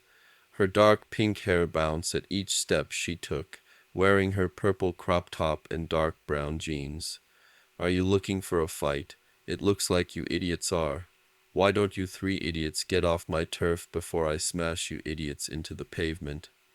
Oh, you want to go, bitch? The pink-haired demon huffs, black claws lighting up. I'll be happy to oblige, he roars out as he charges. Izuku sighs, rubbing her head.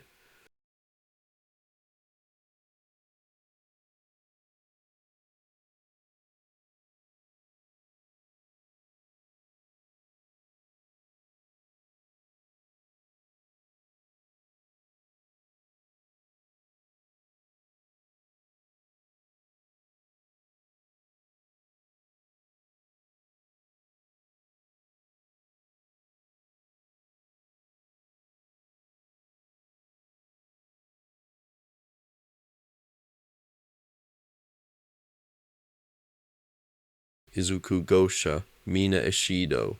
Wincing in unison, both girls turn their head to see none other than Charlie, standing outside her limo, arms crossing over her red suit jacket. Oh shit, we're in trouble, Mina whispers and Izuku sighs, snapping her fingers and making the shadow disappear, dropping the demon straight to the ground. Come on, Izuku mutters, beginning to walk over to the limo. Let's get this over with. Mina nods her head, blowing a raspberry at the trio of demons who glare at them before following Izuku, crawling into the limo. I can't believe you two girls, Charlie scolds the two as the limo began to drive down the road. Today is the day of your demon evaluation, where you two have to prove to the exorcist side of the Japan's commission that you can be trusted around humans, and you two decided to start a turf fight. I didn't start shit, Izuku growls, slumping in the seat.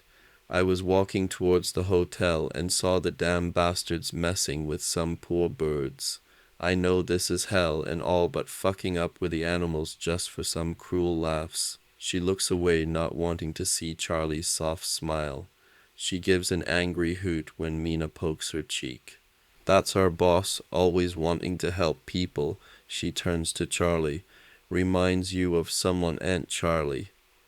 Charlie giggles. Yes, it does. Izuku looks over when Charlie grabs her hand.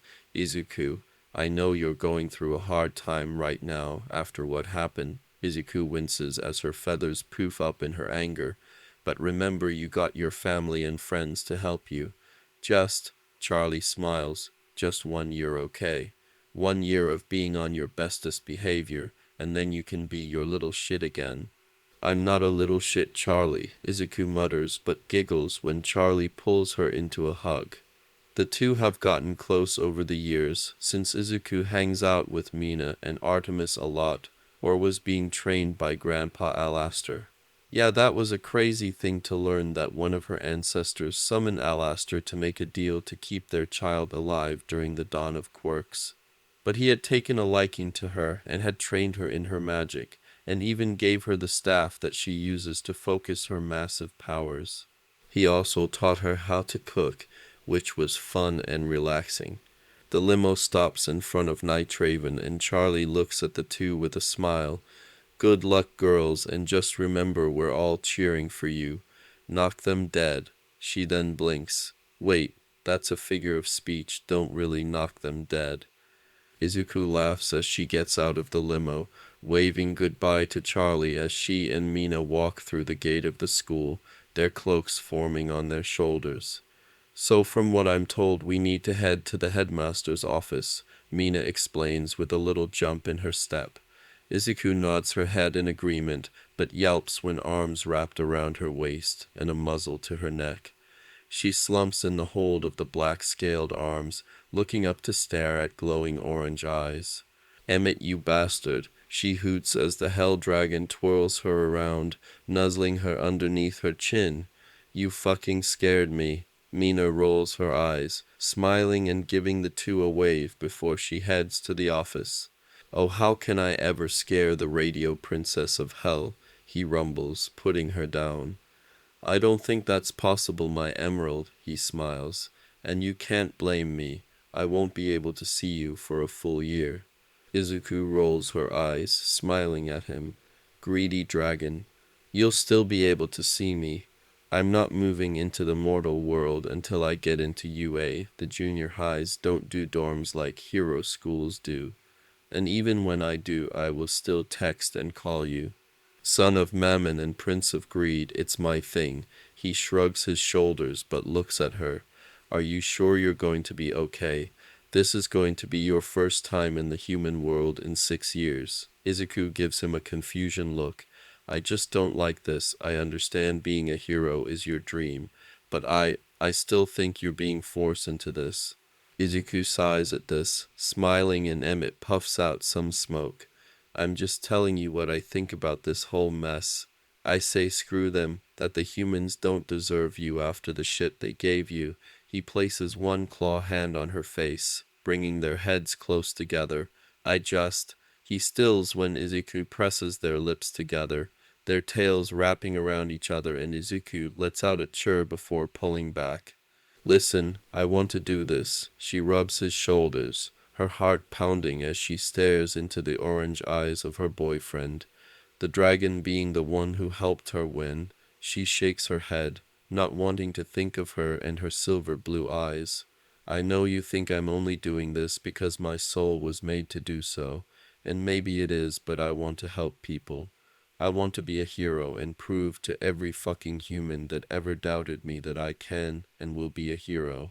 Emmett blinked but sighs, nuzzling her. Fine, but no, I will always be by your side, my emerald. And hey, he smirks, you might meet some cute boys and girls up there. Izuku snorts, pushing against his snout as he laughs.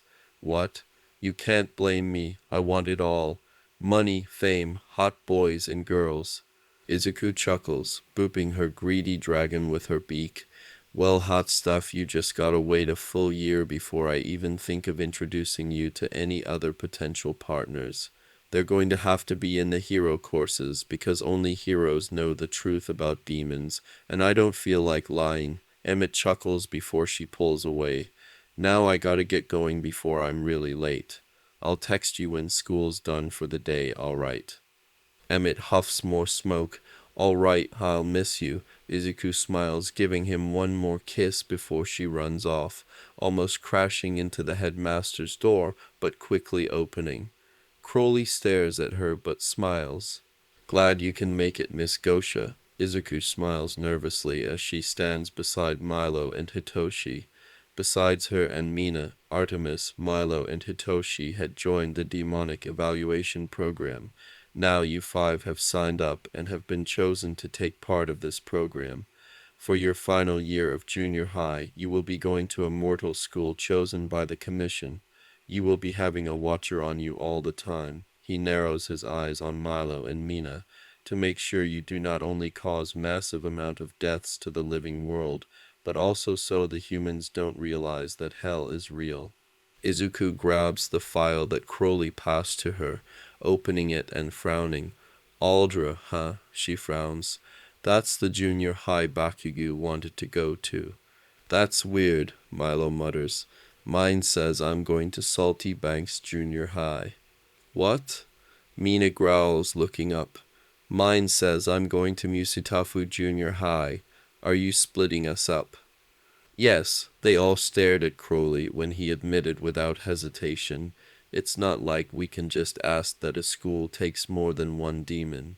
For the king's sake, they won't be able to handle it at all. He then claps his hands, making them jump as a soft wrapped package appears in their laps. Now here are your uniforms.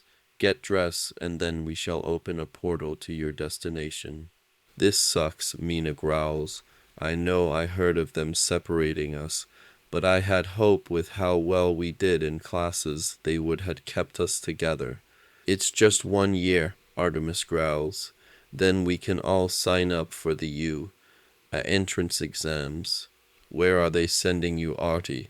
Hitoshi? Artemis rolls his eyes. Some place called Coruscant. The thing we really need to worry about, Hitoshi yawns, rubbing his eyes, is the fact how people see us. One word of our powers, and with our looks they call us villains. Everyone was silent at that, knowing about Hitoshi's life on Earth before he had been sacrificed to his parents by his human ones. The fact that he grew up being called a villain while still human because of his quirk. Well, that's not going to happen, Izuku mutters, gripping the file tightly in her claws. They fuck with us, we're going to fuck with them so much that they regret it. The sun was shining, blue skies with very few clouds overhead.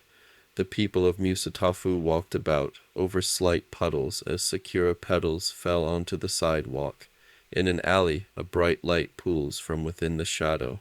Izuku, now wearing a black school uniform with a red ribbon tied around her neck, took a step out. She takes a deep breath as the portal shuts behind her, opening her 4 green eyes.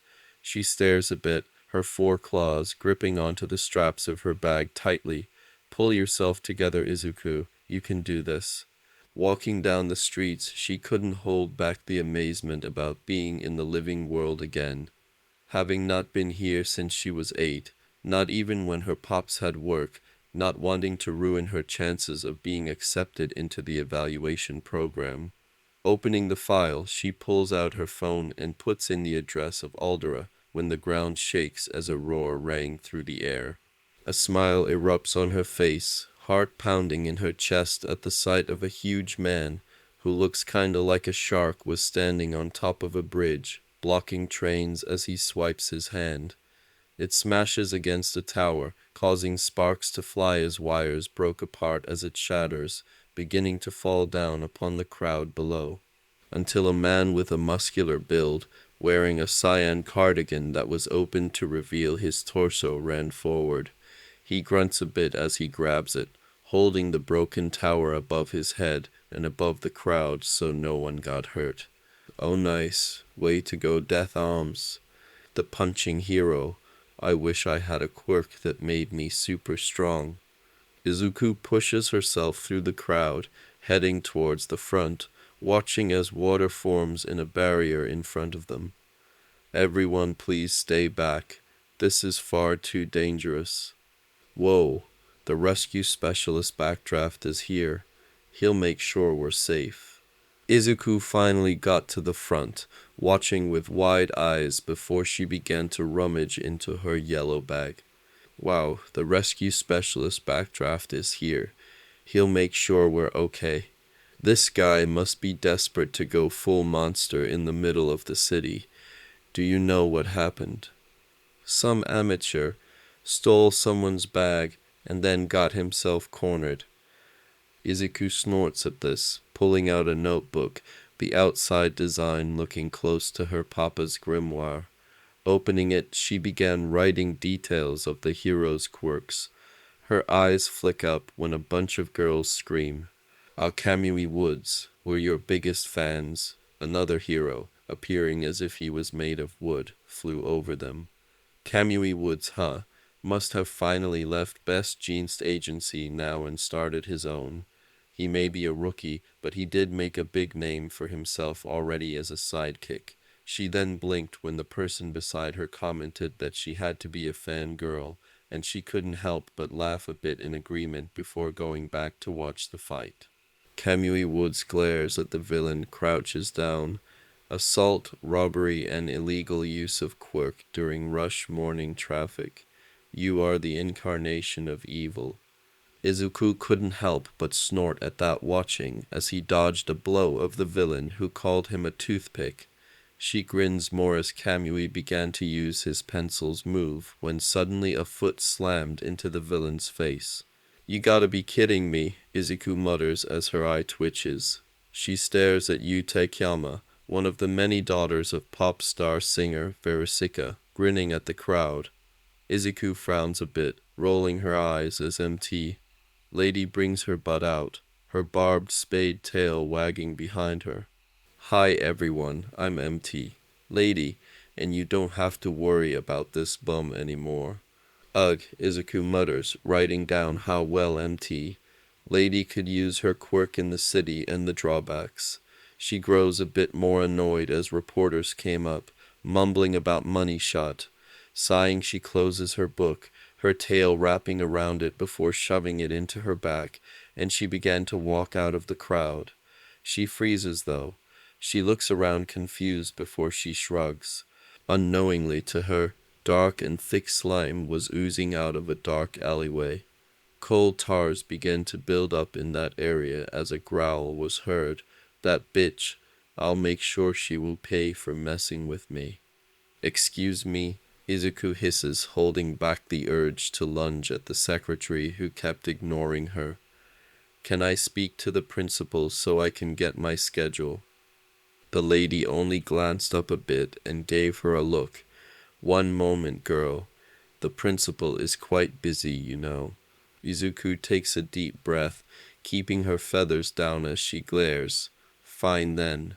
But do tell him that he has to explain to my sponsor on why I was late for the first day. The secretary pauses at this and slowly looks up. She chokes, making a sputtering sound as she caught sight of Izuku. Why you're the girl the commission is sponsoring for a hero school. Izuku raises an eyebrow, smirking a bit. She kept her cool, but inside she was literally cackling. She watches as the woman apologies and quickly pushes herself out of her chair and heads to the principal's office. She rolled her eyes as the principal as he smiles at her, greed filling his eyes. Ah, Miss Gosha, it's such a pleasure to have you in our school, and quite an honor that the commission chose us to have you. Flattery gets you in the pockets of shrimp-dicked politicians, sir. Izuku interrupts him, eyes narrow. Not the daughter of the Gotisha family, she replies coolly, her eyes beginning to glow a slight blue. May I please have my schedule for this year? I would like to have it all set before I become late to class. The principal flinches and nods his head. Of course, madam. He holds out a piece of paper, his legs trembling. Izuku grabs it and nods her head.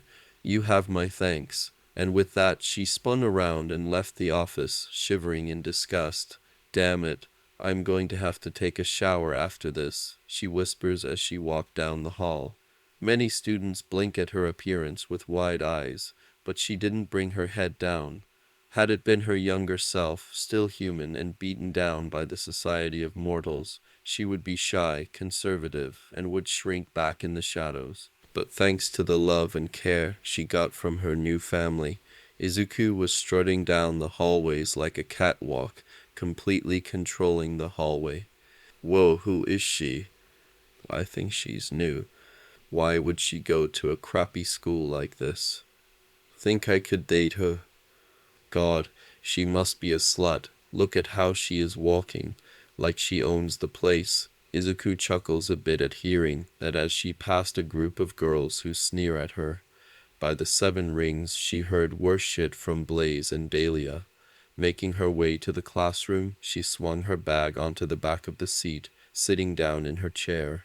With one swift motion, she brought her leg over her knee. Despite wearing a school skirt, the show of only a bit of her thigh made the boys and girls look. Izuku smirks a bit at seeing this, giggling when they blushed and quickly turn away. But then she blinks when she felt an intense gaze burning to her head and looks behind her. Green eyes met with burning red eyes. In the past, those red eyes would have made Izuku filled with anxiety, fear, and a wistful longing, but in the present, the demoness only felt annoyance. Katsuki, it's only been a few years, and yet it feels like decades. So, what's up? Katsuki Bakugo blinks, the anger and intense look fading into confusion as he stares at the new kid. He hated how everyone's eyes were going to her, like she was someone important. She wasn't, not like how he was. He was going to be the next #1 hero. His quirk was the only one suited for Heroicas. He also had the perfect backstory, with him being the only one in Aldra to be accepted at UA, and though he didn't like to admit it, looking at this bird made him think that was going to be completely shatter. So no, he didn't like this girl, and he's going to teach her that he was better than her, that she was some damn extra that can go to some other hero school. Eh? Do I know you?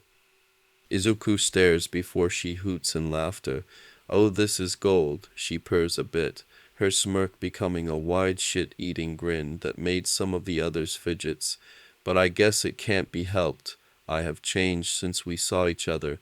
It does seem your arm has healed well, Kachin, she sneers out, her tail lashing behind her.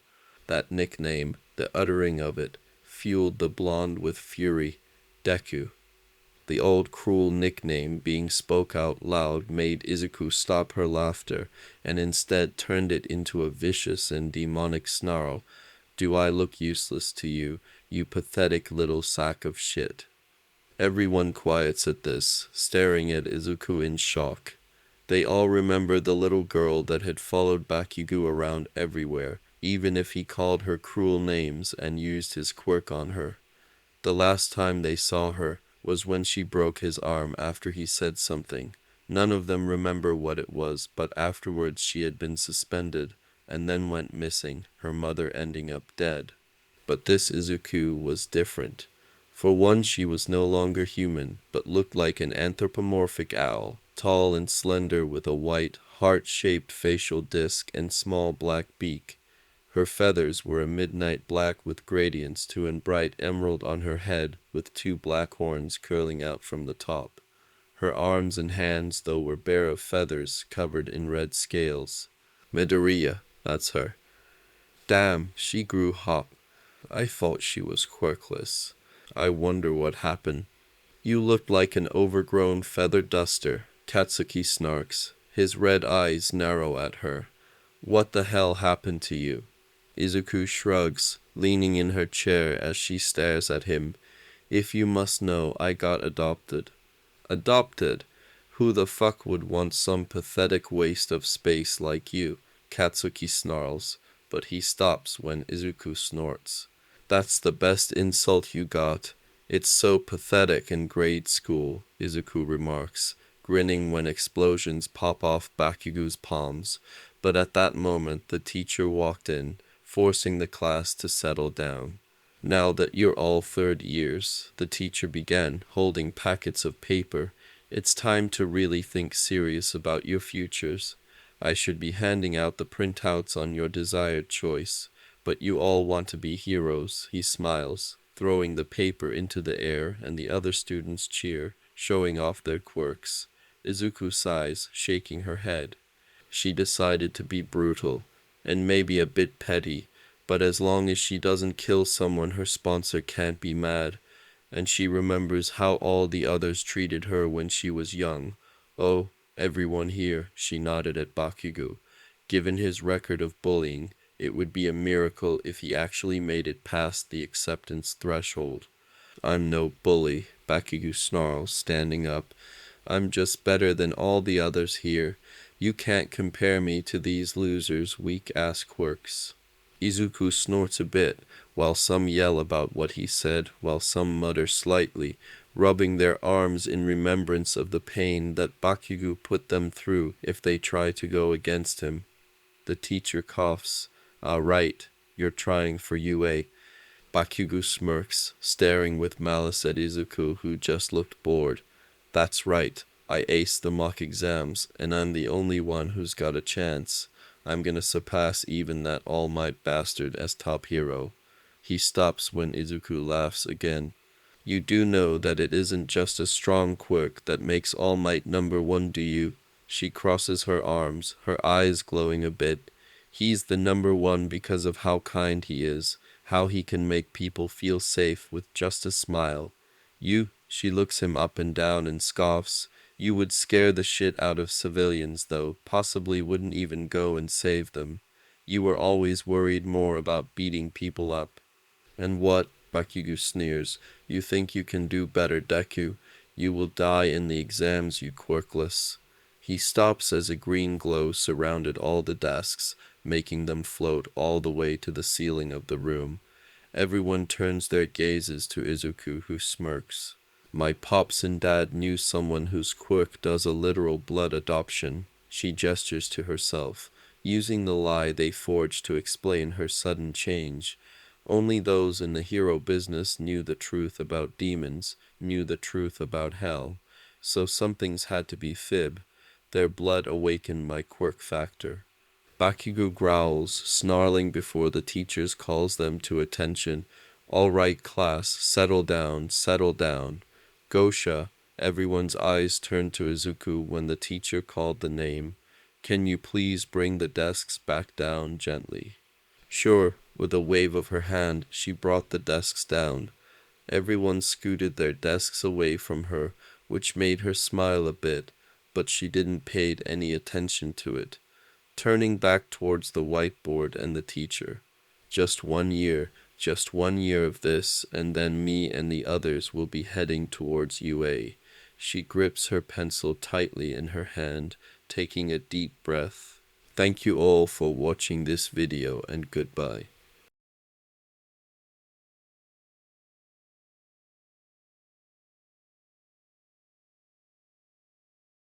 Wow, your quirk is amazing, Shinso. Hitoshi sighs as the group of humans crowded around him. He had to hold back the urge to flinch at the sound of his old last name, having to use it because he couldn't think of anything better, not like Artemis, who decided to go by Tsubo. He can't help but think Mina, Izuku, and Milo were lucky. Mina had a good relationship with her human father, and thus uses his last name. Milo has the nullest name to use, even though it is very fucking long, and Izuku had the Godian name to use. Hitoshi, though, sure his dad was high in the rankings of hell, just under Princess Charlie and King Lucifer, but he had no last name. Neither did his papa, as imps had no need for last names at all, unless you were actually important. But humans have a need for last names, so thus he was using his old one. He wished he didn't have to, though. Hearing the name, it made him think of the times before, when he was either locked in a small closet, curled up in a ball with a muzzle tightly bound to his mouth, wondering when he would get food, or if he would even be able to eat. His life changed when the bastards decided to sacrifice him in hopes of getting a better child who didn't have a villain quirk. He remembers shivering, his small body being in pain as they chanted, "Oh my my my." His purple eyes were wide in fear as he stared at the very large demon. He had thought his parents were joking about summoning a demon, but here was one now. He was big and muscular, covered in dark blue fur with red and white feathers sticking out of the mane of cyan hair. His neon eyes look down at Hitoshi, who trembles but looks down in defeat. It's been many years since I have been summoned, but never have I been summoned like this. And then it grew hotter, Hitoshi looking up to see the mane burning with magenta flames. Maybe I got a bit soft with my fizzy frog, but this I don't like. The heat became hotter and hotter, and his parents started to scream in agony. He shivers, trembling, but meeps as he was gently picked up, a claw tapping against the muzzle, tearing it like it was a knife to butter. He grimaces, gently rubbing his face and looking up at the neon green eyes. Well, Fizzy has been talking about having a kid lately. What do you say, little man? Want to have some new parents? Your quirk is brainwashing. That's so cool. Seriously, Hitoshi mumbles, bringing his head up and blinking at them tiredly. I can't think of anyone who has that power. I'm so jealous, Shinso, a girl remarks as she walks over, but don't use it on us, okay?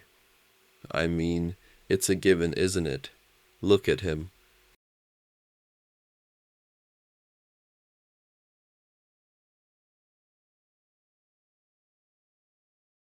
I want to go home, Hitoshi grumbles, slamming his head on his desk, or at least be with the Izuku. She understands what I'm going through. Milo stares at the food that he got, poking at the rice. He knew that he was going to be separated from Boss for the evaluation, but he didn't expect it to be this bad. Sure, Hitoshi also warned them, but damn, this whole fucking thing was boring. Even the gym classes. He will never complain about the colonel's training again. Sighing, he munches on his rice, grabbing a book and opening it to read. He didn't expect to make any friends here. There was no point since he was only going to stay here for 1 year before going to a hero school, and he didn't exactly like lying to those he thought of as friends, which he will have to do since regular humans aren't supposed to know about demons. Ribbit, can I sit here with you? Milo looks up and the imp couldn't help but thank Lucifer that he had red scales. Standing in front of him was a girl whose appearance was rather frog-like, with a wide mouth which dips down a little in the middle, and beautiful oval-shaped eyes that shine like obsidian.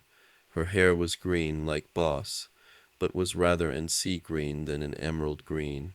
It went to her waist with the ends tied together at the bottom in a large bow. 2 shoulder-length clumps frame her face. She blinks, tilting her head.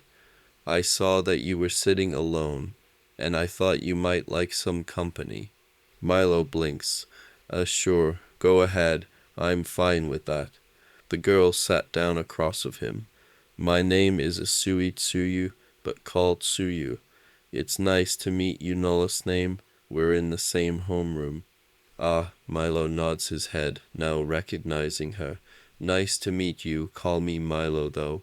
My last name is a mouthful. He still wondered why his pa chose that name. He never explained, though his ma did said it had something to do with the grandfather in the grade ring he had never met. Are you from America? Suyu asked. Sorry for the question, I'm kinda blunt, but your name sounds it, and I'm a bit curious about why you're in Japan and being sponsored by the commission. Milo laughs nervously, rubbing the back of his neck. Yeah, I'm from America, at least the hell section of the Pride Ring, but Boss was from here, and we made a promise that we will start an agency here together. Boss, Ribbit? Suyu asked. Milo smiles. It's just a nickname. One of her dads is my parents' boss, and we knew each other since we were 8 when she was adopted. We hang out with each other, and she told me her goal of being a hero, and while our parents started their own business together, why not keep the tradition going by starting an agency? But she was originally around here, and she wanted to go to UA. UA, see you ribbits, and then smiles. That's the school I'm hoping to go to.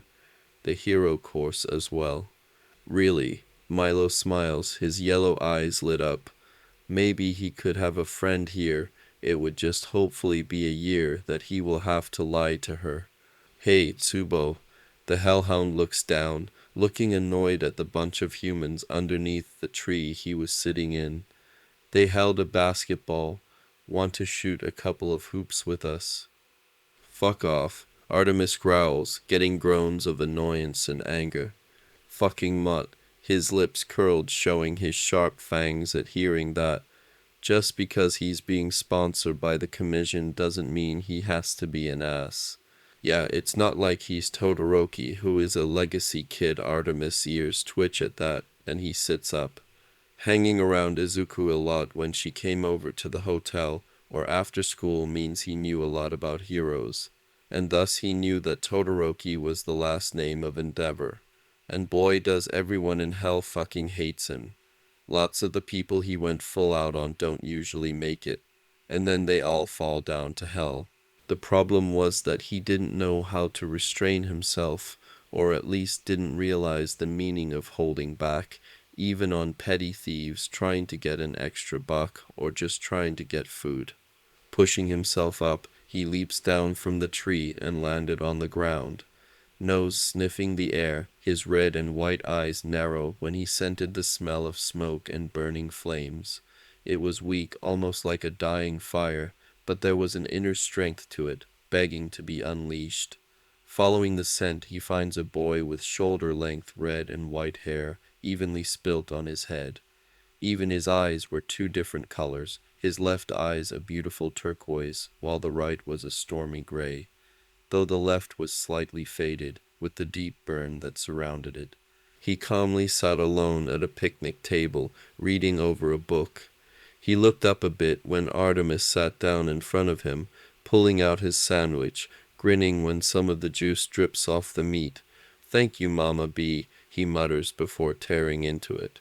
"I suggest you leave now." Artemis' eyes looked up to see Todoroki glaring at him. "I'm not interested in making friends." "Funny you should say that," Artemis growls, swallowing his bite. "Neither the fuck am I." Todoroki blinks at him and Artemis shrugs. "I'm only here because this looks like a quiet place to eat. Those fuckers keep bothering me every single minute because I'm new." He takes another bite. "Fine, but don't think of bothering me," Todoroki mutters, going back down to his book. "I have more important things to do than keep you company." Artemis snorts, but pays his no mind, though his nose twitched, catching the scent of pain and self-loathing, all underneath the smell of smothering flames and frost. Seems like the perfect sun is not all that perfect as it seems. "Where's the Springer Hero Agency?" The sound of concrete shatter made Mina turn her head. She frowns, seeing two of her new classmates trembling in fear in front of a very tall, cloaked figure standing in front of them, his hands pressed against the wall so hard that it formed cracks. "You're not going to tell me?" Hissing in annoyance, she drops her bag, skidding in front of them, glaring up at the man. "Turn that corner, and then make a left at the big street," she stated calmly, pointing in the random direction. She had no idea where this agency really was, but she has hope that if she sounded confident, the man would pull her bluff. If not, I can always blind him with my acid, Mina thought, feeling some slime building up in the palm of her hand. The agency's about 2 kilometers down that street. "Thanks," the man mumbles before he turns, stomping away. Mina stares at his retreating back before wiping the slime off onto her arm. Phew, now that could have been bad. Thank you, Ashido." She turns her head over to her shoulder to see her two classmates bowing her in thanks. "We were so scared." "Who knew what he would have done if you weren't there? How could you be so calm?" Mina smiles, her sharp teeth showing. Me mom trained me up a bit. I mean, I want to be a hero, so I can't just stand back and watch." She then blinks when she hears a thump, and turns her head over her shoulder to see a black-haired boy had fallen on his knees. He stares blankly, body trembling as tears forms in his eyes. "Who's that?" she asked, kinda recognizing him a bit. "Oh, that's Kirishima," one of the girls replied, wiping her eyes. "I think he wanted to help us out, but—" "He froze," the other girl shrugs. "I don't blame him for it. I was terrified, but I think he wants to be a hero, so he might be upset with himself." Mina hums, nodding her head before she walks over. Kirishima yelps as she grabs his wrist. "Come on, get up," and pulls him up onto his feet. "You have no idea how dirty that road is." Kirishima blinks at her before he looks down. "All I did was put on an act," he mutters, making Mina blink at him. I was going through the motions, but when it's really time to do something, anything, I just stood back. I mean, sure you did. She laughs a bit when he cringes, before wrapping an arm around his shoulder. But that's because you never experienced something like this. Where I'm from, our streets are always exploding. Kirishima pales at this, but Mina smiles. You just need some confidence in yourself. Sure, it's okay to feel fear. He blinks at her, and she takes a step back, smiling at him. Fear is natural. She remembers the one time she felt fear when she was 7, a year before she met Boss. Her uncle Angel Dust, he had an opportunity to go to heaven, but he didn't want to. He didn't like the thought of leaving the only people who had ever cared for him. So he stayed, becoming a true member of the hotel staff. Though because of that, Valentino tried to get him back, saying that Angel Dust was still under contract. She remembered how scared she was, seeing one of the VS gripping her uncle's wrist tightly while leering at him, puffing that nasty red smoke at him. Mina had felt so afraid for herself, for her uncle, and then Aunt Charlie walked over. Everybody always talked bad about Aunt Charlie, about her dreams and goals. Even when she had succeeded, even when she had the support from angels like Mikhail and Amenadiel, many people laugh and don't think much of her. But Mina saw how powerful her aunt was that day, how she had made Valentino run from the hotel back to the other VS like the piss baby he was. She was so cheerful, kind, but so powerful. That day, Mina knew what she wanted to do. She wanted to be like her Aunt Charlie, powerful but kind. Then when she went to visit her human pups, she learned about heroes and how some half-demons like herself can go up to the human world and become heroes themselves, all to not only handle the overpopulation, but to give them a chance that wouldn't have happened if Adam was still around. She smiles at Kirishima. You know what? He blinks at her with his red eyes. I think you and I will become good friends. Huh? Izuku groans, rubbing her eyes.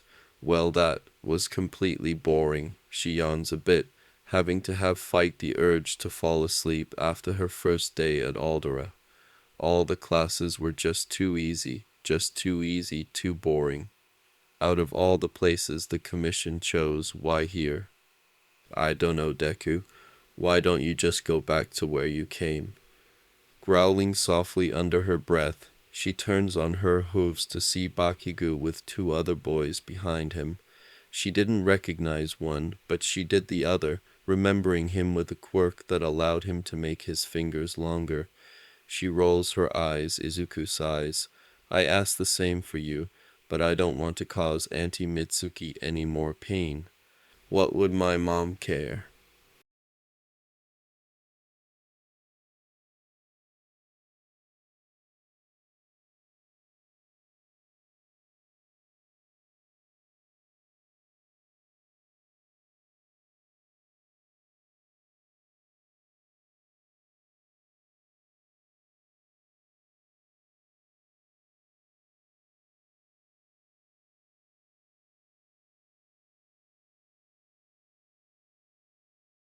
Katsuki's palms started blowing up from her rage. I bet she got a better kid after she left you. After all, who would want someone as unlovable as you? At least I didn't get my mom killed. Izuku growls, her feathers rising. My mother died to protect me from that fucking scumbag Hisashi. Something no one would do for someone like you who has no empathy for anyone other than himself. The 2 boys cowering behind Bakugo wince at the comment and stepped back to give Izuku respectful space. Blue flames swirled around her feathers and she bared her teeth. Had Hisashi just fucking died the moment I was born, me, my mother, and Mikumo would have been together. No, Deku, everything would been better if you did all of us a favor and take a swan dive off a roof of a building. A force wrapped around his neck and Izuku yanked Katsuki to look into her burning, rage-filled eyes. Your words and insults towards me only dig you deeper into the hole you've been digging yourself into for the last 12 years. Ever since preschool, you have always been obnoxious, self-absorbed, arrogant, and an attention-seeking little brat. Why don't you wake up? This world doesn't revolve around you. It never has and never will. Katsuki snarls in anger, wiggling furiously trying to pull free. I'm going to be the number one hero. I'm going to be better than fucking All Might himself. Izuku sighs, rolling her eyes. Oh please, Endeavor said that too, and look how well he is actually doing. She grabs her bag, hauling it into her shoulder. Honestly, you will be lucky if you got to number 2 in the rankings. Katsuki growls before Izuku rolls her eyes once more before she snaps her finger. Katsuki grunts as the force that was around his neck lets go, dropping him. Why don't you do everyone a favor and get a fucking life? Izuku spits out before leaving the classroom. The other students move out of her way and allow her to pass. In the past, Izuku had been so passive, so shy. The students who knew her from before also knew that. But this sudden change, this new and assertive nature of Izuku was absolutely eye-opening. Those who had been put down by Katsuki and followed him out of fear felt that shift in power dynamic. And now, all so suddenly, Katsuki was no longer the one who could call the shots and be untouchable. Izuku grins, humming a short tune under her breath as she walks down the street. Bakugo is so lucky that I just don't pull out a gun and shoot him. So very. She stills, feeling something in her pulse, pulling her in the opposite direction of where she is going. Turning her head, her 4 eyes zoned in on a man, with sharp angular features and long limbs, almost like a skeleton. His blonde hair was wavy, with 2 long strands coming down from his hairline and framing his face. Izuku narrowed her eyes before bringing them up. This is why. This is why you had your precious exorcism order assign me this school, she screeches, before she brings her head down in a huff, watching as the man turns a corner. Well, I know I have to get that quirk, but I'm not going to trick the poor guy out of it. And with that, she walked into the shadows of an alley, pulling out her staff and twirling it in her fingers. A giant grin on her face as she merrily whistles. Explosions rang out as she disappears in the shadows, Bakugo growling as he stomps forward. Damn Deku, when I find you, you're going to regret saying that. He grits his teeth, eyes narrow in rage. Wow, Kaken, your quirk is so cool. A small Izuku follows him, a wide grin on her face that was marred by the bruise on her cheek. When I get my quirk, I hope it will be cool as yours. Katsuki grins, looking behind him as he marches forward. Whatever quirk you get won't matter, Deku. It will be lame compared to mine. She used to be a pebble, he snarls in his head, kicking a discarded soda can. A useless pebble that was always following me, watching me from the sidelines in awe. He watches as it flew through the air, scrapping against the concrete. Just a useless pebble. I haven't even thought of her in years. Not since Uncle Hisashi and her disappeared off the face of the planet and Aunt Inko died. He had liked his self-proclaimed aunt and uncle, especially his Uncle Hisashi, who had given his advice when his quirk came in. His Aunt Inko was okay, someone who should stay out of people's way. But Bakugo didn't really pay much attention to her when the old hag forced him to come visit. Mostly he spent time with Uncle Hisashi, who was more like a father to him than his old man. He never told him to quiet down, to think before he acted, to be considerate of others who aren't immune to his quirk like he is. So what if they got hurt by his quirk? They should fucking stay out of his way. He was going to be the number 1 hero, better than All Might himself. They should know their place by now. Uncle Hisashi definitely approved of him using his quirk on Deku. The idiot girl had been delusional, thinking she could still be a hero without a quirk. After they left, though, he forgot about them, put them out of their mind. He had more important things to do with his parents' divorce and his mother leaving him with his father. While both of them had tried to get him to stop using his quirks on the extra, his mother just seemed to give up on him after he said good riddance when Deku was declared dead. He remembers the fight his parents had, both of them about his father's cheating on her and him. Mitsuki, he's a child. He can still learn. Some children can't, Masaru. We have been telling him for years and years, but he just won't listen. Maybe I'm a bad mother, I will admit that, but I'm not going to keep trying to make a brick wall listen. I'm done. Maybe you and your mistress can change him. Stupid hag, he growls. I don't need to change. There's nothing wrong with me. He shouts as he walks underneath the underpass. I will be the next #1 hero. I'll show all those fuckers who is the best. And when I get my hands on Deku, she will once more know her damn fucking. He stills, frowning as he stands in the middle of the underpass, watching as tiny little soot floated around. What the hell? He waves his hand, trying to get it out of his face, but they kept coming, clinging to his arm and hand. Small little black smudges that chirp and mew at him. What the hell is this?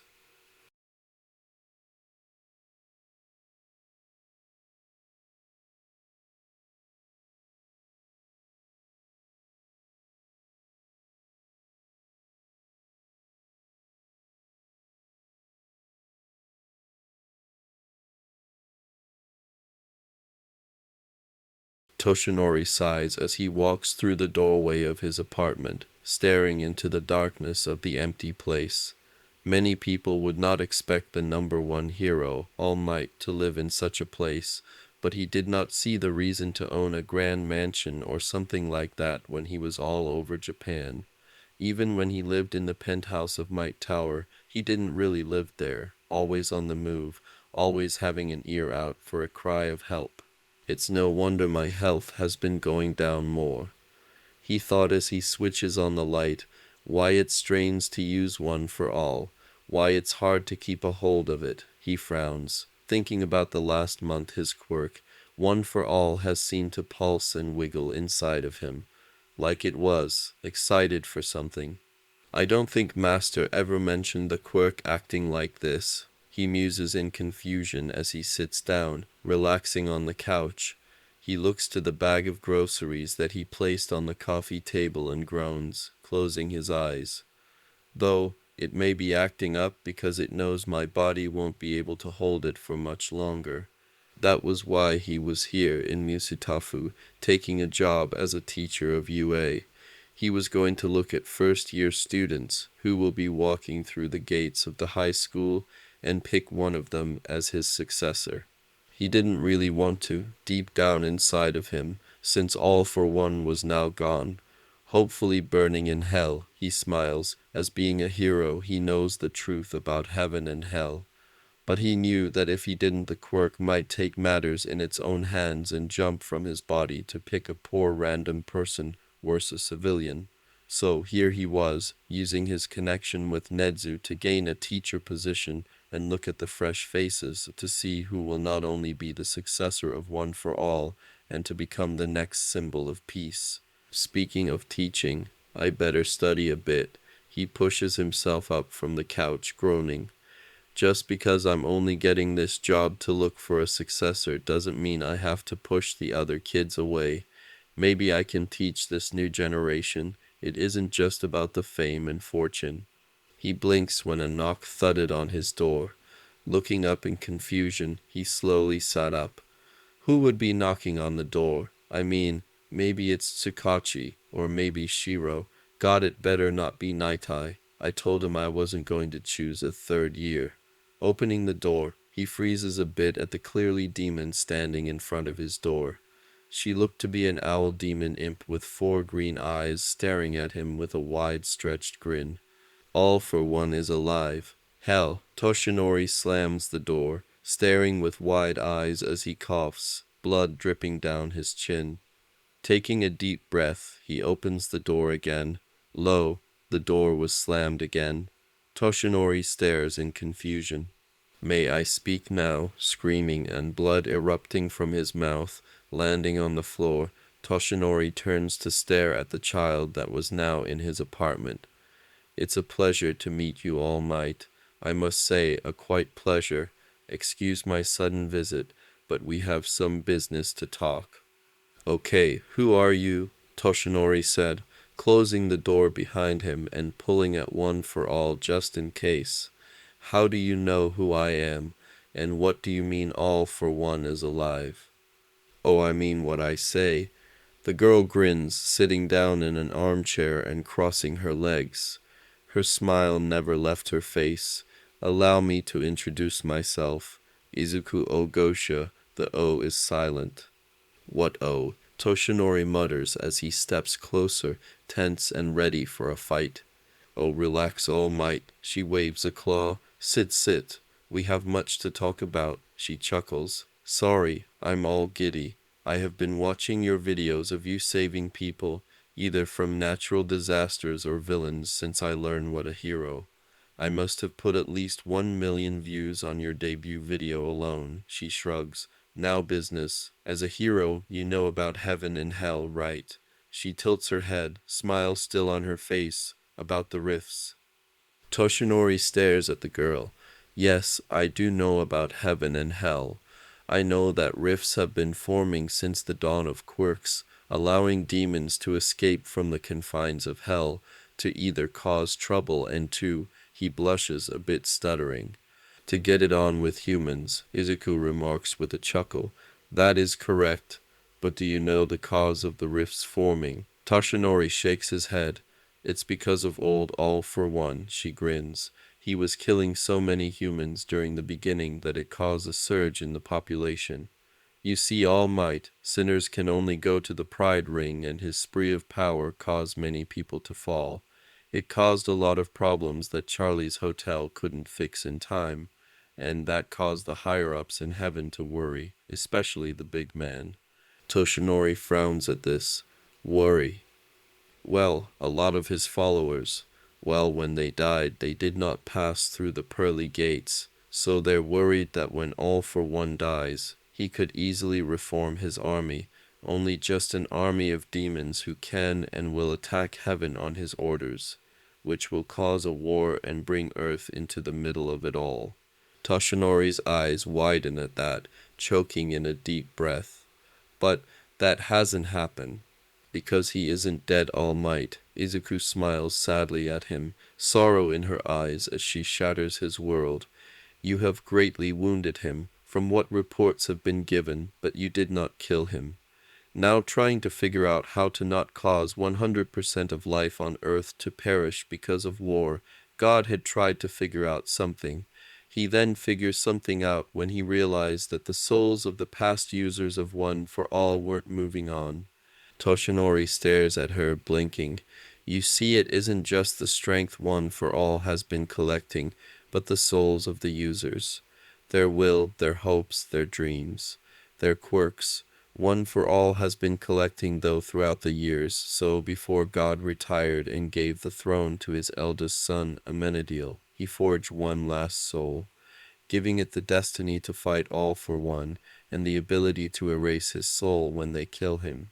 And that was you? Toshinori frowns, and the girl nods her head, hooting. Yep, little old me. You see, not only am I able to erase his soul, I have a quirk that fits perfectly with One for All. With how many souls it's carrying, it will soon be a bad idea to give it to somebody who is quirkless. Choking a bit, Toshinori pulls out a napkin and wipes his face. What does being quirkless have to do? One for All was killing its users.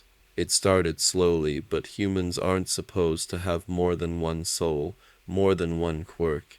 They can handle maybe 2 or 3 if possible, but 4 quirks. When Hikid Shinomori, the 4th user of One for All, gained it, he was well aware that he couldn't defeat All for One, so he hid himself away, spending his life training and strengthening One for All to be passed on to his own successor. His body, though, began to deteriorate and showed signs of old age when he was 40. He was lucky enough to find someone to pass it on before he passed away. You all never found out because All for One killed the users before the quirk became too much. She then gestures to him. Though you, on the other hand, had been able to live because of your lack of quirk. While it might put a strain on you, having 8 souls in one body, it wouldn't kill you, but soon it will be too much, Toshinori whispers, for even somebody quirkless to have the quirk. Izuku nods her head. Yes, that's where I come in. My body, my quirk, everything about me was perfectly formed to handle One for All, to even speak with the souls, and if they allow it, to use their quirks. They created a demon to wield One for All. Toshinori raises an eyebrow, and Izuku laughs. Well, I wasn't always a demon. Due to my quirk being specifically made for One for All, it can't really work without said quirk. So I was raised quirkless, she frowns, leaning into the chair. Due to that, my life wasn't always good. Luckily for me, my parents, who are the demons, were very kind to make me part of the family. They gave me the choice to, she smiles, and I have no regrets of it thus far, she shakes her head. Now then, the higher-ups in heaven would have liked it that I did something heroic in front of you, so you will choose me. But I feel that is cheating, she exclaims, spreading her arms. I know that I'm supposed to get the quirk, but it feels like I'm tricking you out of it, like I'm stealing it from you, and while I was raised in hell, and we don't have a normal upbringing like humans do, she shrugs. It doesn't feel like I'm giving you a choice, so that's why I'm telling you. She stands up and walks over to him, gesturing with her hand. A small card appears in a flash of green light. This is my number. When you have the time to think about it, give me a call, and take your time, she urges. There is no rush at all, I say. Maybe about 10 months. I'm planning on going to you, whether or not you give me One for All. But I will say it will be easier to hide the fact you have it to me before I enter its halls. You're so sure about going to you. Aha, Toshinori mutters, looking at the numbers with a frown. You do know how hard it is, right? Many others are trying for the same goal. He looks up at her with intrigue. While all of this was throwing him out of the loop, he did appreciate her honesty. Though I will be speaking to Shiro about this, he grumbles in thought. His childhood friend was more on the exorcist side of heroics than he was. Izuku laughs. Ha, oh, I am more prepared than most of them, she grins. Have been since I was 8 years old. I'm the daughter of Prince Stolas, the daughter of Blitzel, founder of IMP. Toshinori coughs more at that, having heard of that organization, one of the few demon one that heroes weren't allowed to mess with. I will be knocking them off their feet in style. He watches as shadows wrapped around her and takes a step back as she slithers away, slipping underneath the crack of his front door. Blinking, he looks down at the card in his hand and sigh. Why does something tell me that things will never be the same? Well, that went well. Izuku grins as she walks down the street, texting her sponsor that she was on her way. More fun than I thought, and even if he doesn't give me the quirk, I still met All Might. She grins, feeling giddy before she pouts. Damn, should had asked him for an autograph. She then blinks as an explosion rang out. Turning her head, she frowns as black smoke rise in the air. Huh, what is that about? She mutters before she shakes her head. I don't have time. I can check the news. Where are you, bitch? Eye twitching, Izuku sighs dramatically as she turns on her hooves and follows to where the black smoke was coming from. Everyone was crowding around the marketplace with MT, lady over them, biting at her lips. Pushing through, Izuku frowns as she spotted Bakugo, but yet it wasn't Bakugo at the same time. Long goat-like spiral horns were emerged from his blonde locks, a demonic tail whipping back and forth. His hands were coated in pink slime, which he uses to claw at Death Arms as the hero throws a punch at him. I really won the fucking lottery with this brat. He grins, tongue hanging out as he slaps his other hand at Death Arm's face, sending the hero flying through a store's windows, shattering it. Once I find that bitch, there will be nothing she can do to stop me. You bitch, the post Bakugo growls. I'm going to destroy you. Izuku laughs as she taps her staff. A laugh. Didn't you hear what I said? Hello, is this thing on? Testing, testing. Well, I heard you loud and clear. The microphone staff cackles, its eye thinning and crackling with green energy. Izuku grins, slamming the end of it into the ground, cracking the pavement. Evil dwells with this heart, let each be judged according to his deed. Let sinful conduct beget retribution, Izuku begins to quote, making the demon roar. Everyone watches as Bakugo charges at her, but she steps aside, grinning as he lands face first. Let each pay fro which he has taken. Bring down thy justice upon them. You bitch, I'll tear that mouth off your face, he snarls, pushing himself up as blood drips down from the scraps on his face. You traitor. Thank you all for watching this video and goodbye.